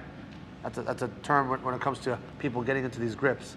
A lot of bottom dealers like Darren Ortiz has a great bottom deal, but one of the biggest tells I thought for a while was he's kind of prepping his hand to get ready to do the move. I never really liked that. I try to minimize it by making it natural and just kind of tossing it in there, right? But really, I should be able to hide the deck, spread the cards, and then be able to go into it, which I just did. So right now, look, the cards, there's no grip at all, but right now there is. I'm in that grip now, and I'm ready to do bottom deals, right? So I can go into the grip without having to do the bevel, without having to do all those things. And the way that's possible is understanding what that bevel and what that grip is doing. I'm basically separating the bottom 10 or 13 cards from the rest of the deck in a way that allows it so there's no friction. So what I'm doing here is I'm in mechanics grip. My first finger is going to pull into the middle of the deck and create that valley. You see, I'm literally fabricating that valley that wasn't there. I do this, and I can literally create it now. And now that valley's there. It's not as good as if I were to make the bevel, because the bevel you can really get in there and get it to be how you want it to look. But in a pinch, I can go into it if I want to. So if I'm performing, I'm doing a card trick, and I go, well, that's a card I want. I'm in a memorized deck order, and let's say he said 4 of clubs, and I want it to be on top. Notice it's on the bottom. I can go, okay, I'll do a bottom deal. It's fine. And now I can go into it and do my bottom deal, and not have to like do a double undercut and bring it to the top or bottom. That makes sense? So to answer your question, Ian, about going from bottom to second deal to top deal, literally what I can do is if I'm here, I can just go into that grip. I've stayed in that grip, but I'm not ever going to use a bottom, a second, or a bottom at the same time. I'm just using one or the other. So if I know that I got to do a second deal, I'm already there, right? If I got to do a bottom, I go into that grip if I need to, and go into it, right? But I also know that I'm going to be doing it soon. So if I can help it, I'll put the deck into that grip and ready to go. And now I can perform. Say stop whenever you want, Matthias. Oh look, just stop there, and I'm already in that grip. But it's very rare that I would have to, on the fly, try to do that. Does that answer your question? Okay. Any questions on this at all? I know I'm probably missing parts, but I want to make sure I'm answering everything. Yes? You said something about keeping the fingers flat. Yes. Are you also kind of just using the crotch of your hand to kind of keep the cards from falling? Am I using the crotch of my hand to keep the cards from falling? Yes and no. I'm also using parts of my other fingers to keep the cards from falling. Okay. So, I'm sorry, what was your first name? I'm sorry. Susan. Susan, thank you for the question. Susan, when I'm holding the deck of cards, I'm holding the deck of cards in a pretty light fashion. Light enough that if I were to turn my hand this way, some of the cards would fall. Even when I'm doing bottom deals, when I'm doing second deals, I'm trying to keep it in a, like I'm cradling a baby bird, You don't have to have a tight grip. But in this case, the grip, when you're in the grip that I'm talking about, this bevel, my first finger, which is a part that I suppose I missed, and I'm going to tell you guys now, I'm putting a diagonal pressure. And that diagonal pressure, I'm going to use one card so you can see what I'm talking about. The diagonal pressure is pushing into the crotch of my hand, and that's what's keeping the cards in my hand. It's that pressure, diagonal and inward, that look. Like right now, if I took that pressure off, it would fall out. Right? It's sitting in my hand, it falls out of my hand. But with that pressure, it's like suspended. Makes sense? So that's what's keeping that card in my hand. So what happens is now, look at this. Those fingers are not even necessary. Those fingers aren't necessary. It's the crotch of the thumb, right? And that diagonal pressure. And the reason why those cards fell is because my hand literally wasn't touching those cards. My finger wasn't actually touching those cards. So if my finger's touching the top of those cards there, the cards underneath are stuck because of the pressure and the skin to the card contact. If I did this with these fingers, look at that, those cards would fall, which is what happened, you see? So what my fingers are touching and putting pressure into my palm, that's what's keeping the cards in my hand.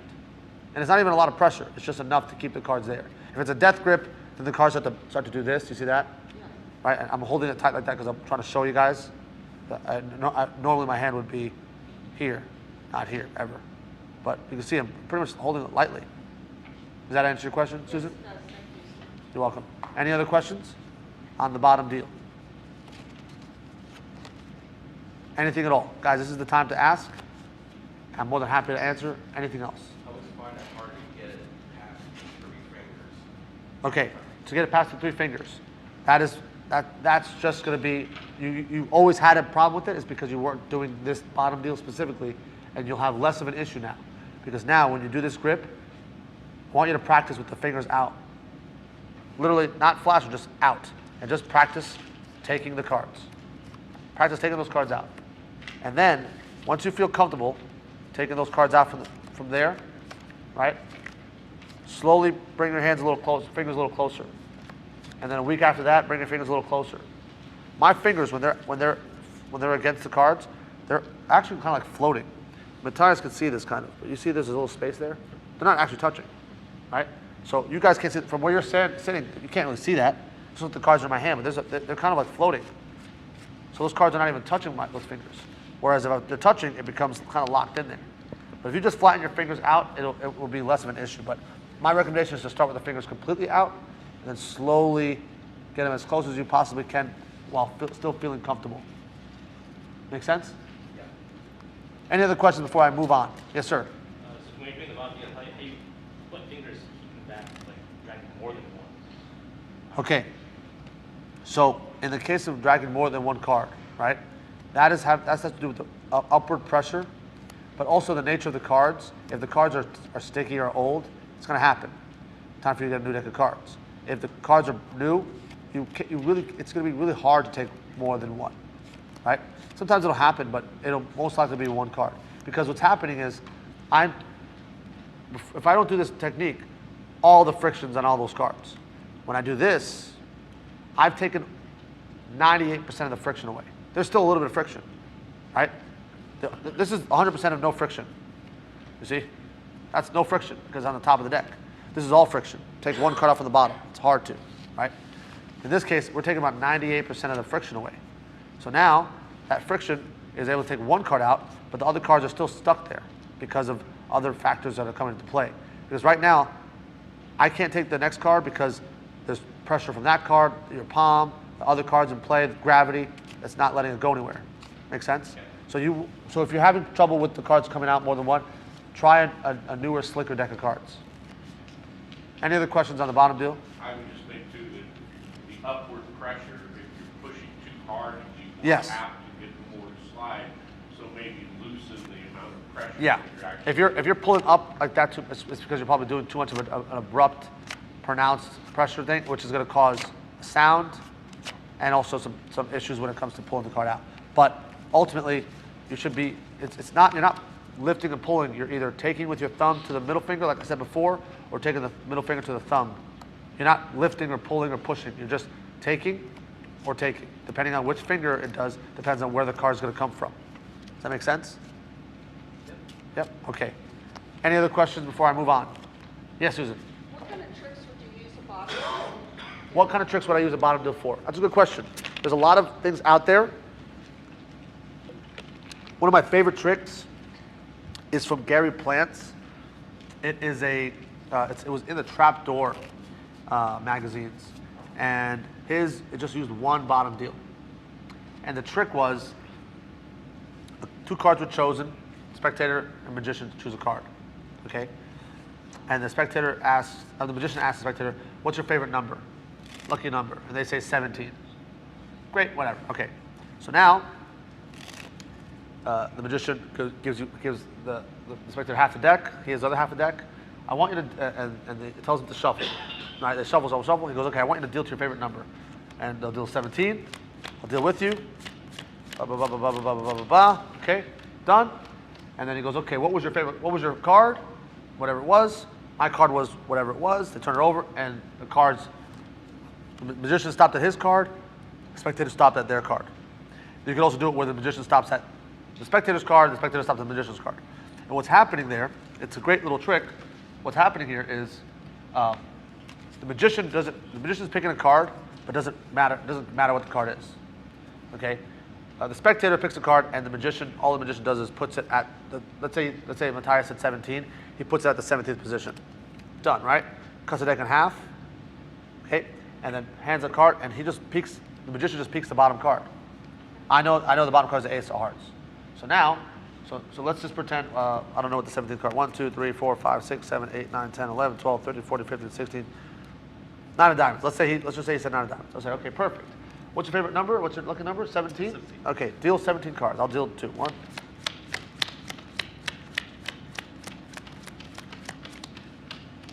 Okay, great. What was your card? 9 of diamonds. Mine was the ace of hearts.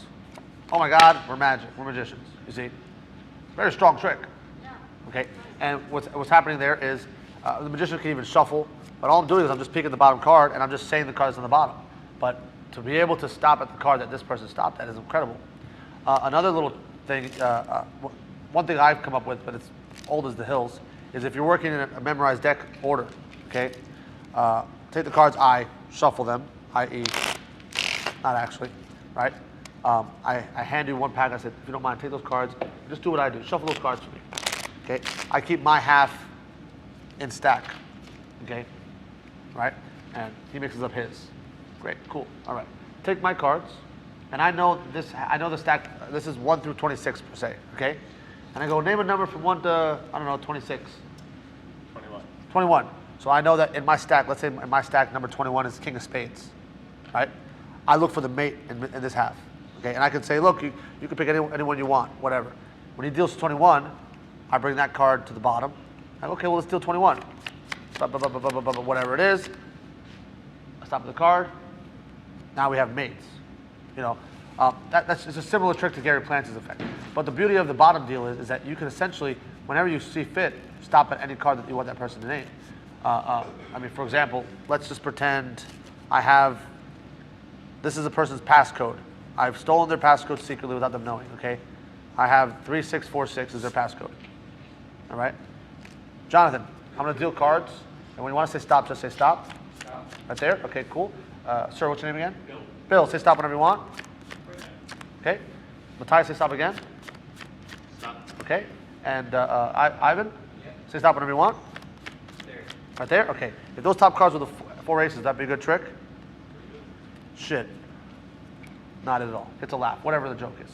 But then at this point, the person that I've been interacting with the whole time, I go, what was your passcode? I'm kind of paraphrasing. And then they go 6463.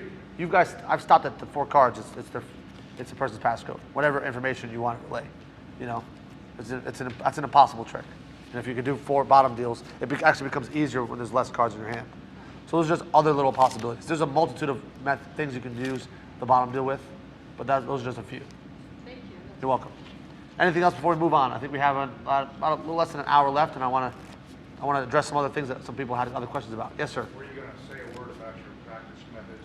Practice methods. Okay. I talked a little bit about my practice methods when it comes to dealing cards. So I talked about having a bunch of playing cards, my mirror, and so I can keep that rhythm and that momentum. That's a big part of my practice regimen.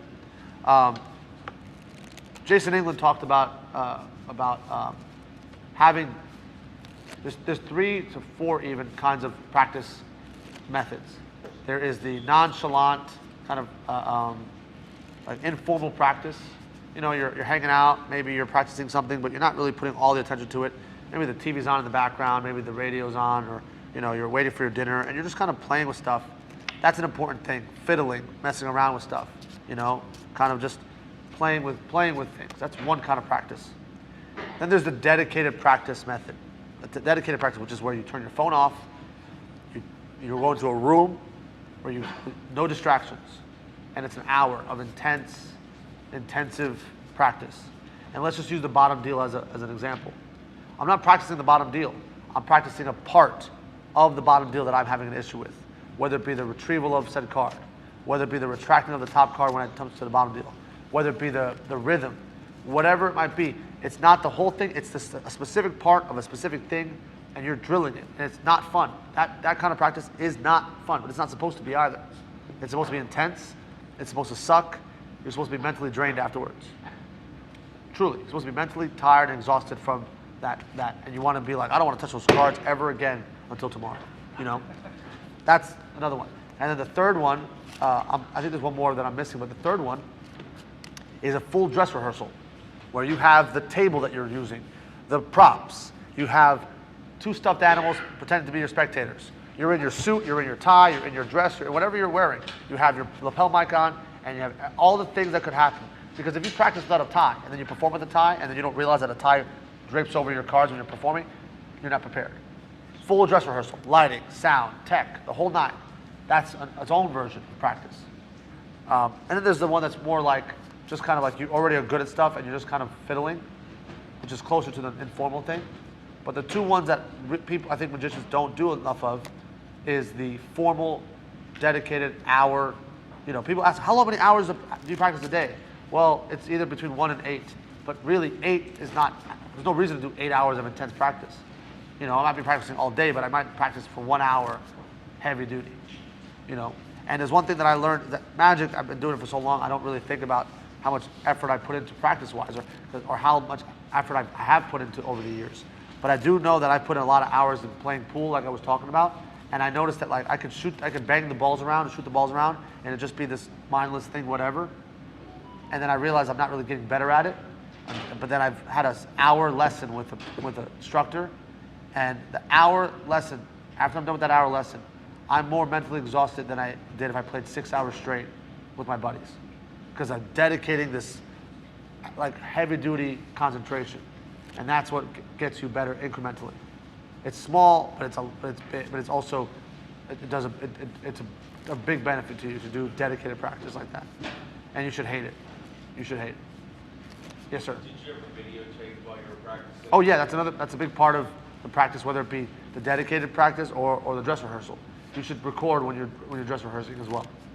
That's a big part of things, is listening to your sets, watching your sets, what it looks like, what it sounds like. Yeah, big part of it. You should also be doing that if you get a chance when you're working. If you're actually performing at a show, you should get it. You should be able to see if you can have it recorded, or have a friend record it, or have a friend, you know, yeah, with their iPhone, even in the back, just to see how things go. Watch it over. I hate listening to my own voice, but I have to do it sometimes. So I want to know what got laughs, what got oohs and ahs, what didn't work, what did work, you know. Yeah. Any other questions on that? Nope. Any questions on the bottom deal before I move on?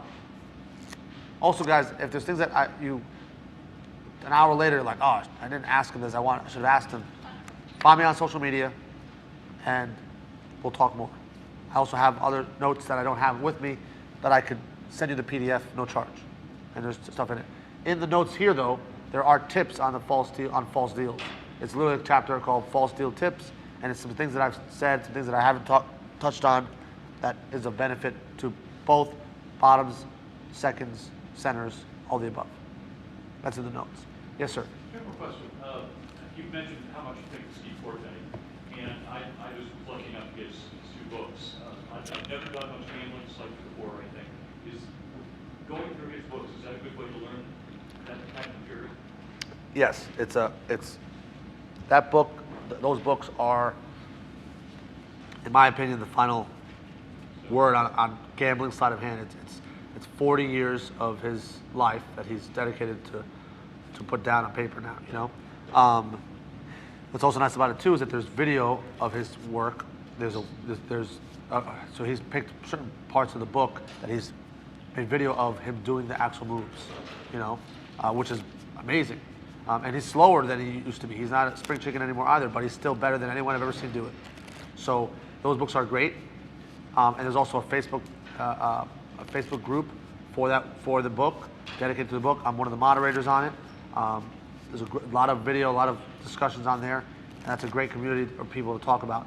But yes, it's a wealth of information, and $300 is in my opinion, $1,000 cheap, too cheap. You know.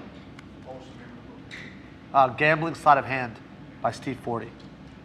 Gambling Sleight of Hand by Steve Forte. GSOH. I think if you just look up Steve Forte Gambling Sleight of Hand book, you'll find it. It's a $300 book. It's 2 books, but it's great. It's great. It's the wealth of knowledge that you need. It's you know, yeah. And he doesn't go over bottoms. He doesn't go over double lifts and magic stuff. It's all gambling, cheating stuff. Huge chapter on bottom deals, huge chapter on second deals. I mean, the real work on there too. Yeah. Just started the beginning, his thoughts at the beginning. How, if you don't mind me asking, Bill, right? Yeah. How old are you, Bill? 69. Okay, well, hopefully you make it to 79, and you'll be halfway through that book. Yep. You know, it's by the time I'm 69, I hope to just finish the book, and then start practicing. So, any other questions on that at all before I move on? All right. So there was a couple. One gentleman over here asked about what trick would I do if someone just threw me a deck of cards. Right? Impromptu. Knock it out in one shot. Sure. So here's, I guess let's add to the question. Who asked me to do magic? Give me an example. I don't know, just a buddy that knows who you are, I don't know, a stranger. So I'm at a bar with my buddies, and my friend goes, "Hey man, I have a couple friends from college. They love magic. Can you show them some tricks?" Yeah, you're unprepared. So And I don't have that cards on me, and someone just, all right. So that's one scenario. By the way, Matthias, you could more than happy to hang out if you want to hear. If you want to go back over there because you want to text your friends or you want to take a nap, I get it. So don't. I appreciate you coming up here to help. Absolutely. But if you want to go back, you're more than welcome to. Is it better for me up here or better just him? Doesn't matter. Okay. Matthias, thank you so much. Everyone clap for Matthias, please. He was great help. And to do a bottom deal in front of his peers and stuff isn't easy. So thank you, Matthias. Appreciate it. Okay, so if I'm at a bar and my buddy goes, "Oh my God, I love magic. My friends are here. Can you please show me a trick?" Okay, that's one scenario. A pretty girl at a bar goes, "Hey, I love magic and I happen to have a deck of cards. Want to show me a trick?" Different scenario. Not realistic, but it's a scenario. Steve 40 I walk into a diner and Steve 40 is sitting there with a close-up pad. He goes, I pee and cry. Okay, so that's the scenario. But I suppose the most realistic scenario is I'm hanging out with friends. I don't have anything on me, which is, as of the last year and a half, the case. I used to carry this deck of cards in a card clip, and I had the same deck that's marked and stacked in my pocket, so that I could do a deck switch and just be, that used to be me, and it still is me to a point. Because I'm so much doing other things and I'm always working, I very rarely am I doing magic outside of the realm of a professional performance or something to that degree. Last night after the convention, I went out to Pins down the street with a couple friends, and a magician who came to the convention. He's a younger gentleman by the name of Lucas, really cool kid. He's in college. He's like, "Oh, I have some lay people, friends that are hanging out. They love magic." And I was like, well, I am prepared because I have my bag with me, but I'm just gonna do some card tricks for them because he, wanted to see me do some things, and he bought me a beer. I said, I'll show your friends some tricks. It's about time they get to see some good magic, just kidding, Lucas. But it was that kind of thing. I was like, okay, I'll do some stuff. So what I tend to do there is I like to riff. I go off of like the reactions of people, but I do have some go-to hard-hitting stuff. And what I've learned, especially being from New Jersey / New York, I started my performing came from like a street performing style, not David Blaine street performing, closer to the Gazzo, Cosmo, Cellini kind of street performing. And what I've learned is that you have to get people to do specific things: stop, stay, watch, and pay. Those are the important things. If they don't stop, they can't stay. They're not going to pay you. They stop, but they don't stay, they're not going to pay you. If they stop and they stay, that's great, but you got to entertain them so that they watch you, and then that's when they pay you. That's how that works. You need all those things to get the final, which is the hat, right? What I've learned, especially in New York, is people are busy, people are walking, people got things to do, places to be, right? How do I get people to stop and stay? I have to hit them right away.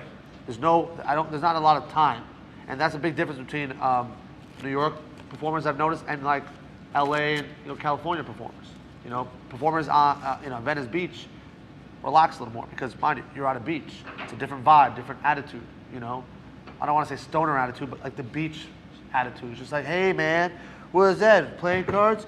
That's cool, man. I love cards, man. Hey, man. Like, that's just what it is. New Yorker's like, what do you need? I need to eat a hot dog. I gotta go. Let's go. It's a rat right there. I gotta fly. What? That's just how New York is. So I have to get people to stop and listen to me. So I have to be a little more abrasive, a little more like, hey, you, pay attention. And that's my style of performing. So what I've learned is that let's just pretend. I'm sorry, your name? Sean. Sean, please come on stage. I'm gonna clap for Sean. Sean, take a seat, Sean. I'm just gonna kind of do, an impromptu kind of BS thing like we're talking about. Okay. Hey, man, Sean, nice to meet you. Our friend Lance Burton decided to. You said you like magic for some reason. That's cool. I'm gonna show you a card trick. All right, cool. Take one. Don't show me. Show your friends. If you don't have friends, that's Bill. That's Jonathan. That's Carlston. That's Ian. Etc. Cool. Put it back. I don't want to see the card. It doesn't matter what the card is. But there's two ways to find the card. There's the easy way. There's the hard way. How are we doing this? Easy way, hard way. By the way, the easy way is where I spread the deck and you just tell me the card and I find it. Not a good trick, right? So how are we finding this? Of course. So here's the hard way. 1, 2, 3, 4, 5, 6 cuts. I get one card. I get the ace of clubs. Thank you. It's not the card, apparently, because by the look on your face. So if I just snap my fingers like that, changes to the 6 of hearts. Ooh, ooh, Here you go. Okay? So that is literally the first trick that I would do for a spectator. Now for a lay person, that you guys are not impressed because maybe you didn't like my top change. maybe it didn't matter. But the point is that you guys, no one in this room is like mind blown because we've all done something of that version of that trick. The point I'm making is that a lay person, that kills. Because they think I just screwed up. They don't know me from a hole in the wall. So there's no expectations. They don't know if I'm going to be good or not. Right? So at that point, when I go, ta-da, is that your card? And they go, no, I go, oh, okay, what was it? Okay, I'm sorry, do that, and now it's changed. That, to a layperson, is like, what? Blows your mind. Another version of that, same exact trick. It picks a card, let's just say it's Queen of Spades, whatever it is. It doesn't matter what the card is. So here's what's going to happen. We're going to play a game where I cut the deck, and hopefully that's your card. And I go, 5 of diamonds, ladies and gentlemen, the 5 of diamonds. Oops, sorry, I messed that one up. Let's try it one more time. Sorry. Just want to make a good contrast card. 4 hearts. The 4 of hearts. Is that your card? Oh, I'm sorry. I meant to say Queen of Spades. That color change that I use there is a Jack Carpenter move. That kills lay people and some magicians because it's I think it's a visually arresting thing. I'll do it for the camera a little more so you can see. But it's whatever that card is. I toss it, snap, and it changes. All right. So one more time. I'm just going to do it again. This is funny enough. It's a bottom deal. It's just a poorly done one. Queen of diamonds. Toss it, snap, change to the Queen of Spades or whatever the card is. Those are my kind of quick go-to kind of things. And then I kind of just steal from all the best parts of a lot of like ambitious card, card under glass, card to forehead, just like these moments of like boom pow, like all these things are just there's no. I don't have a problem with showing a card go from the bottom to the top. That's fine. That's kind of cool. How did that happen? But imagine the card going from the bottom to the top, to my forehead, to your forehead, to all over creation. That person is just getting slammed with these visuals, and it's like they're almost like overstimulated. That's what I want them to almost feel. And any skeptics in the room that might go, magic, I know how this stuff is done. By the time the card's on my forehead, and he's like, my favorite, and it's not because I want them to feel stupid, because if someone is having a good time, they're like, they see my forehead, they're laughing and they're having such a great time. The guy who was like, I could figure this out. When I do the version where I go, look, whatever the card is, right? Sean, right? Yeah. I'll leave that card right there. If you don't mind, can you just push that card all the way in for me so that I can't get to it? Make sure it's all the way in there, right? Now, Sean just pushed it in normally, no problem, okay? But the guy that's part of my French, an a-hole, that guy, he will start doing this. He'll go, all right, can I shuffle? And he thinks he's going to mess with me, And I almost relish that because I'm like, yeah. And I'll even say it because the card's already here. And I'll be like, yeah, push it and make sure it's all the way in there so I can't get to it. And now get like aggressive, like I want to make sure I can't mess it. I'm like, yeah, make sure I really can't get to it. And everyone in the room is like, oh man, this guy's done. So by the time he looks at me and I go, we're going to try to find that card, he gives me a look of like, okay. It's like if we were in a gunfight and I just pull out a bazooka. He's gonna go. Because at that point he knows it's a wrap. he's not going to win this. He's not going to win this fight that he shouldn't be getting into in the first place. You know, when I was a young kid, I used to get into fights a lot. I don't get into fights anymore. The reason why I don't get into fights anymore is because 10 years ago, I knew the guys that did jiu-jitsu. They all had mangled ears, and they all looked similar to what I looked like back then because I had a bad cauliflower ear in my right ear. Nowadays, I don't know what Ian knows. I don't want to find out, you know? And everyone and anyone could be a black belt in some martial art, and there's no like uniform anymore of what a badass or a tough guy looks like. It just isn't. And then also, I don't want to get in fights anyway, but like, I'm less likely to want to pursue something. When it comes to magic, I'm the same way. I'm like, you know what? I got to get this guy right away. I got to right away let him know this is not going to be a fair fight, and don't even try. And that's how I treat impromptu when I'm doing magic impromptu. When it comes to a heckler, not like some lady's like, I love magic, and I'm like, yeah, lady. Well, you got no, you know, like that's. She's like, well, I just wanted to see a card trick. It's like, yeah, you're no match for me. Magi fest, like, not gonna play well. But those are the two main tricks I'll do, and then I have a few other like tricks that I like are go-tos from a shuffle deck in use. Like I love to do cards across, and it's just very fair, clean cards across. 10 cards dealt, sit on those 10. 10 cards dealt, sit on those 10. Name a number from 1 to 5, sir. Between 1 and 5. You're tired. You're more tired than I am, huh? 3. Okay, we'll make 3 cards go from here to there. A bunch of byplay. She pulls out her cards. There's only 7. You pull out yours. There's 13. Killer monster trick. That trick I usually close with that sometimes. I'll do card to mouth. You know, sign card to mouth or something like that. Those are like tricks that require. They're just punchy, quick and punchy, and I don't have to. What I like about impromptu magic, the big issue that magicians will do is they'll do impromptu tricks, but they go into, and I don't know what I would call this, but they go into like performance mode. It's happened a few times this weekend. Someone will be like, hey, can I show you a trick? And I'm like, sure, no problem. And I've had a great conversation, organic conversation, and they go from like, literally if it was a cartoon, they'd go from like normal dress to like into a costume. Because they go into from like, hey, can I show you a trick? And you're like, yeah, sure. Okay, so my name is blah, blah, blah, blah, blah, blah. And I'm like, that person is another person now. And he's like, okay, cool. And I'm like, okay. I appreciate seeing the performance style, but like, if you're organic and just hanging out, you know, I'm like, oh, let me show you a cool thing, Sean, da-da-da. And it feels like we're having a conversation. We've all seen the comedian or the performer on stage who like, just feels like they're just talking to the audience and having a conversation. And it feels real.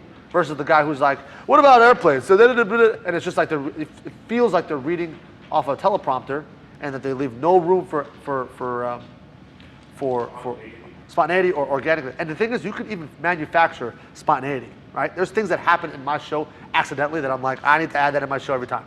I need to figure out a way to get this to happen where a kid or an adult or a woman or a man says something that I get a huge laugh from or a reaction from. So you can manufacture that, but like that only came from the actual spontaneity of this thing that happened. I'll tell you a funny quick story. Blackpool 2020, I was sent out to represent the United States in the close-up competition. It was myself, South Korea, Doki Moon.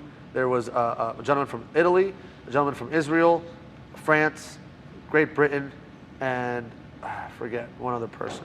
I think Spain, right? So 7 of us. And 5 of the performers were all tight, choreographed acts, and some of them used spectators. But you could feel that they were like, we have no room for any byplay or anything. Doki Moon, who actually won, took first place, he was in typical, competition style performance.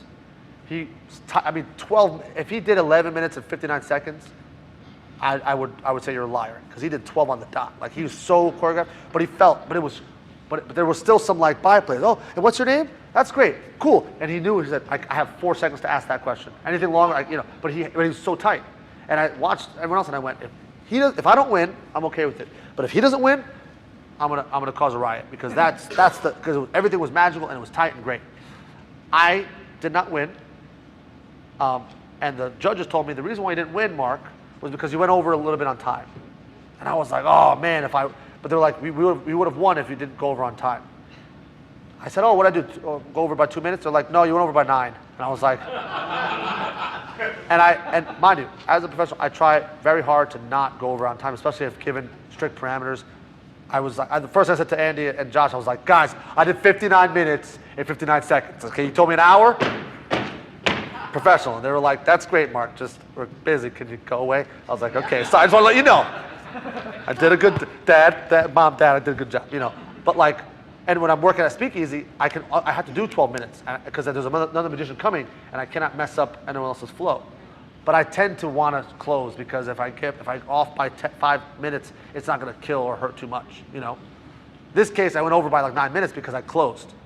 And I didn't feel like I went over, but because I was actually having a good time, I was talking to my audience members, doing things that the other spectators, the other magicians weren't doing.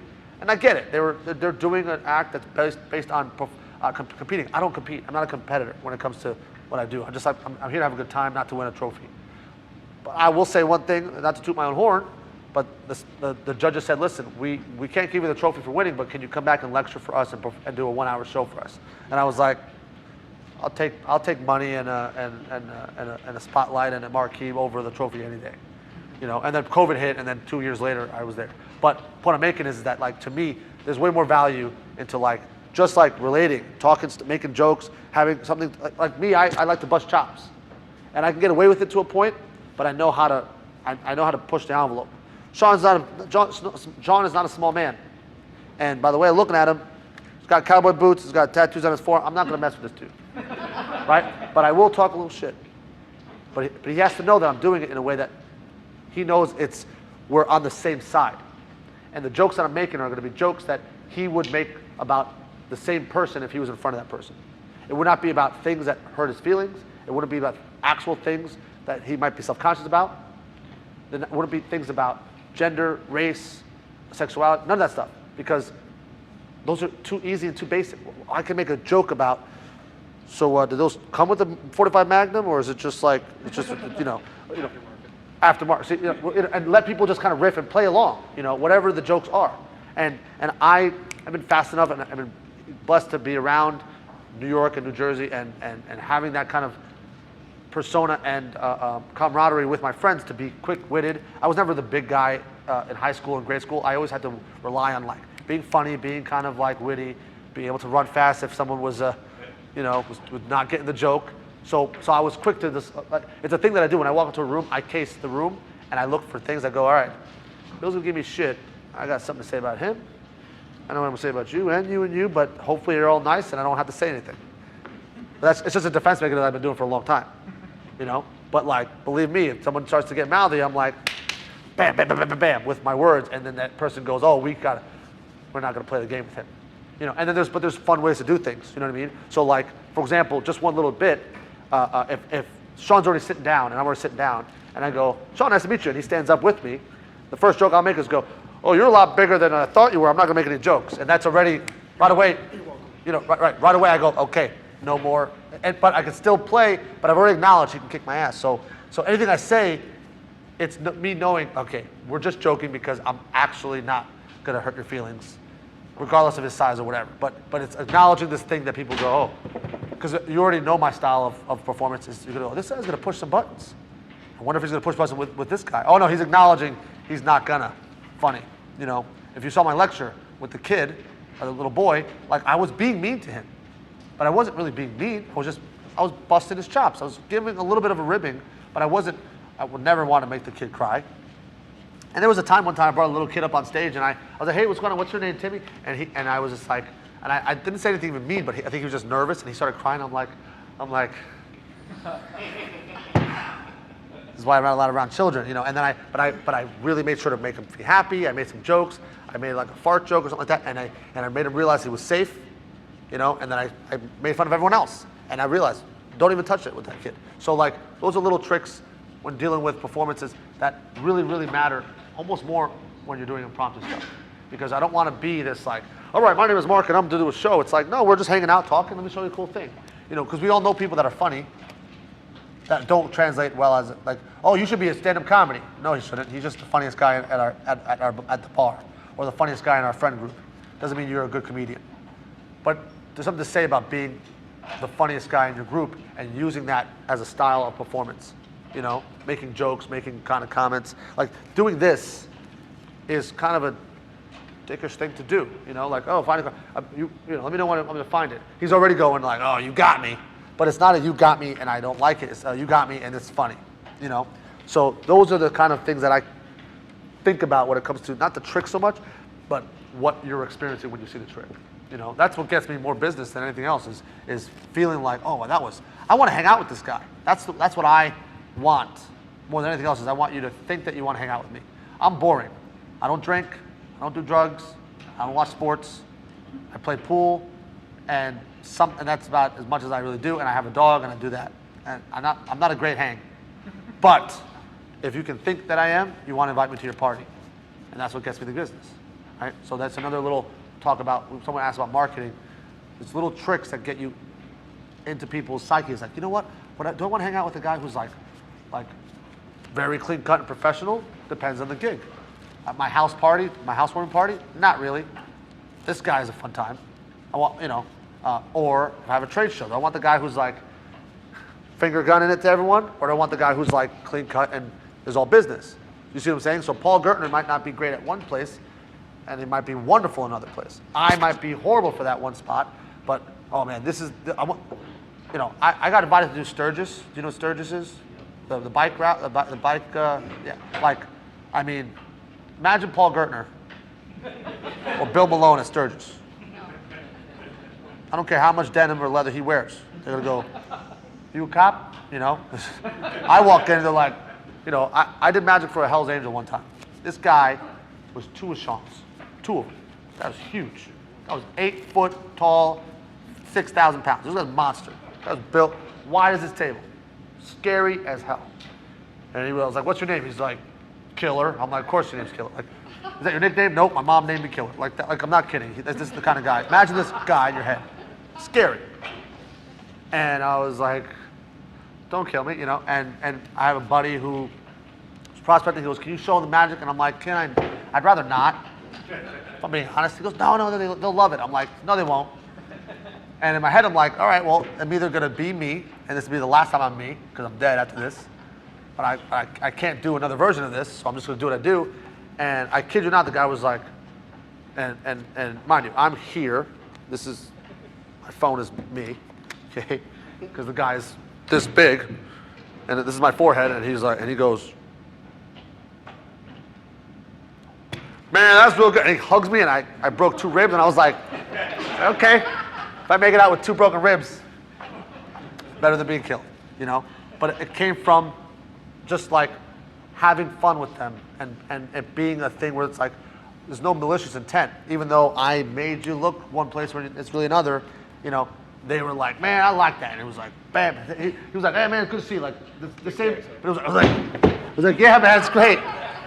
Bloody nose, teeth falling out of my head. I was like, this is great. And I was like, I gotta go home now because I miss my mom. You know, like it was just, but that's the kind of person, you know, the persona that I am that matters more when doing impromptu hanging out stuff or at the bar if you saw me perform.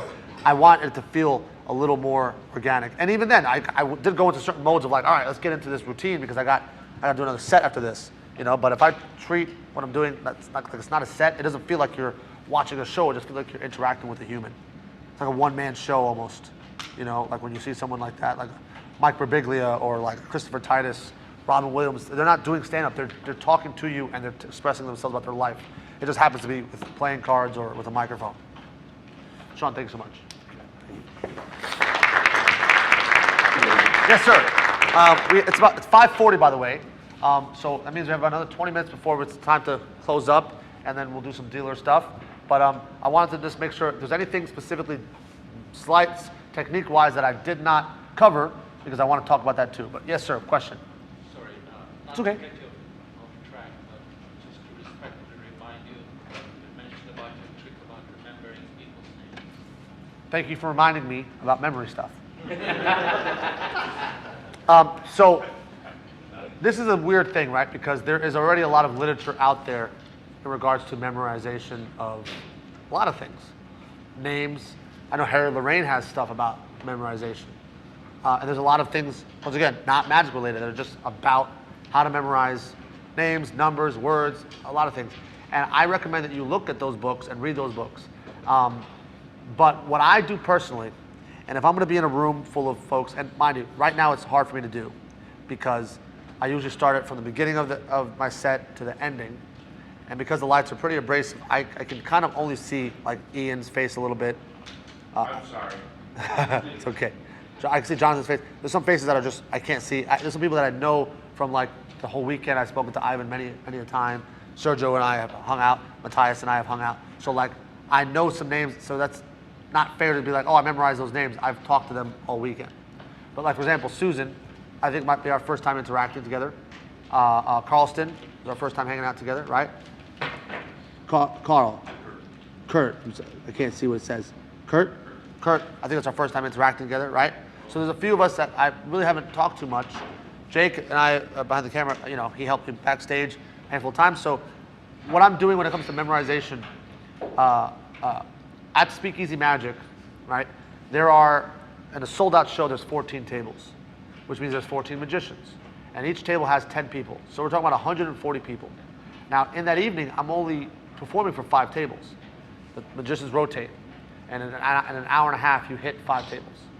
The show starts with Matthew Holzclaw, who was here last year, one of the best magicians in New York City, does a beautiful sleight of hand act on stage, cigarette manipulations and stuff. And then after that starts, the magicians come to the table and they start to do their magic. They do about 12 minutes and they rotate. And you do that about 5 times in the evening. Why I'm saying this to you is because I memorize 50 names each night. And it's how I finish. When we get off stage, I go, good night, Tom. Good night, Frank. Good night, Bob. Good night, Sarah. Good night, blah, blah, blah, blah. And that, people are like, oh my God, how'd you memorize that? I'm cheating a little bit at the show. But if I want to memorize everyone's name here, I'm doing it pretty much by brute force. There are some little tricks that I use that help me. And unfortunately, I can't use those tricks because I can't see a lot of you guys. That's the problem. It's a visual assistance that I'm using. But one trick that I like to do is I see someone in the room and I go, this person reminds me of a person that I already know. This is going to sound offensive, but this person is an ugly version of that person, or a prettier version of that person, or a shorter or taller or fatter version of this person. That's a little trick. Also, if I already know someone, or easy to remember, like Ivan is easier to remember because I spoke to him. So Ivan, while Bill's not so much because I've only spoke to him a few times, I go, Bill's next to Ivan, and that's another little connector, a little anchoring kind of thing, right? Sean, it was not hard to remember because we spoke a few times throughout the week. And also, Sean looks like a Sean, right? You got red hair, Sean, Irish, done. You know what I mean? Like, I can connect those little things. And there's obvious things that I'm doing, and there's some less obvious things. Without getting too vulgar, some of the best memory artists talk about creating relations in like a sexual kind of way, right? Now, I'm not going to say anything and create any scenario you want in your head. But if I need to memorize Sean, Ivan, and Bill,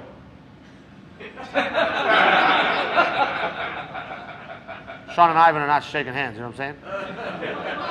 But you'll never forget who Sean and Ivan are because of the nightmares, you see? Understand? So, and if you want to do that for an entire room, you're just making a human centipede in your head. And it's not hard, you see? That's other techniques. But my advice to you is start with one name. And start with 4. If you're at a party or a gathering or a work outing or something like that, and you say, oh man, because when I do all this magic and stuff, and people go, man, that's amazing, but the names, how'd you do the names? And they're so enthralled. And the reason why is because lay people can relate to that. Because how often have you met someone and you're like, hey, good to see you again, Tom, it's Ian. Ian, like, you know, it's just happens all the time. And the reason why is because when you meet somebody, the first thing you're doing is trying not to sound stupid. Trying to relate, trying to figure out, what do I say next? Pretending like you're caring what the hell these people are saying. You don't care which highway they took to get here, or what the weather's like, or that they work for this company or that company. But you want to act like you do, because it's polite to. I challenge you, for the first 30 seconds that you meet somebody, don't even listen to what they're saying. Just memorize their name, and create little correlations and relationships to their name. You know, how do I remember Ian? Ian doesn't look like an Ian. You know, and then I make other jokes in my head or other scenarios in my head that will connect Ian to that. And if I'm meeting Ian just by himself, I have to use other techniques, but it helps.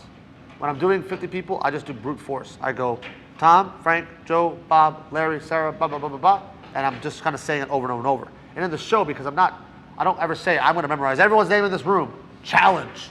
That's bound for failure.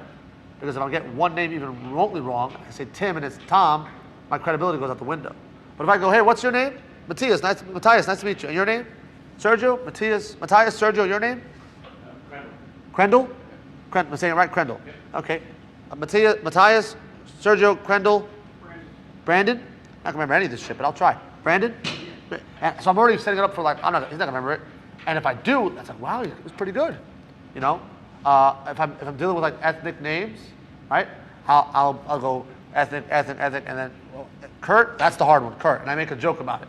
But like really what I'm doing is that name is actually the harder one to remember because those names take practice and time to like enunciate and say and learn. While Kurt is you know, in the United States, not as hard of a name, right? So there's little tricks that I do, but I would say that if you really want to focus on the memorization stuff, there's already pre-written things out there, mnemonic systems, books on the memory palace. There's a lot of different tricks you can use, but that's what I basically pretty much do, and I enjoy doing it, and it gets me a lot of business, and it helps for me to connect with an audience as well. Because now if I talk to Crendel, if he's acting up, I don't go, hey guy, I go, Crendel, get off your phone, you know? And now he feels seen in a positive and also negative way, because he's like, I'm seen, he knows me, but also shit, I can't text during the show, you know? So, or if Sean leans over to Ivan and goes, blah, blah, blah, I go, Sean, I can see you do this. It's not a TV show. If I see you do this, you're talking about me, buddy. I can see this, and it gets a laugh. But it also helps with crowd control, audience management, and a heckler's way less of a heckler when you know their name. You know, if I go, Bill, you think you're funny? Relax. And Bill, now it's not a guy versus another guy. Now it's we know each other, and you're disrespecting someone you know. You know, so that's why I do it. But it is also fun to be like naming the names because it is a nice exercise and it is impressive. Answer your question, yeah? What was your name? Thank you. What was your name? Celine. Celine? Nice to meet you, Celine. It's 5:48, 10 minutes left. Is there anything else you guys want to go over before we end this? Yes, sir. Negative strippers. Negative strippers. Oh, you picked the last 10 minutes of the day to talk about the thing that takes 3 hours, huh? Interesting. It's fine. It is what it is. Negative strippers. What would you like to know about negative strippers? The pole is sometimes hard. Pulling is also sometimes hard. Okay. So I'm going to tell you what I could say to anyone that is ever getting into negative stripping work, in that it is difficult for a reason.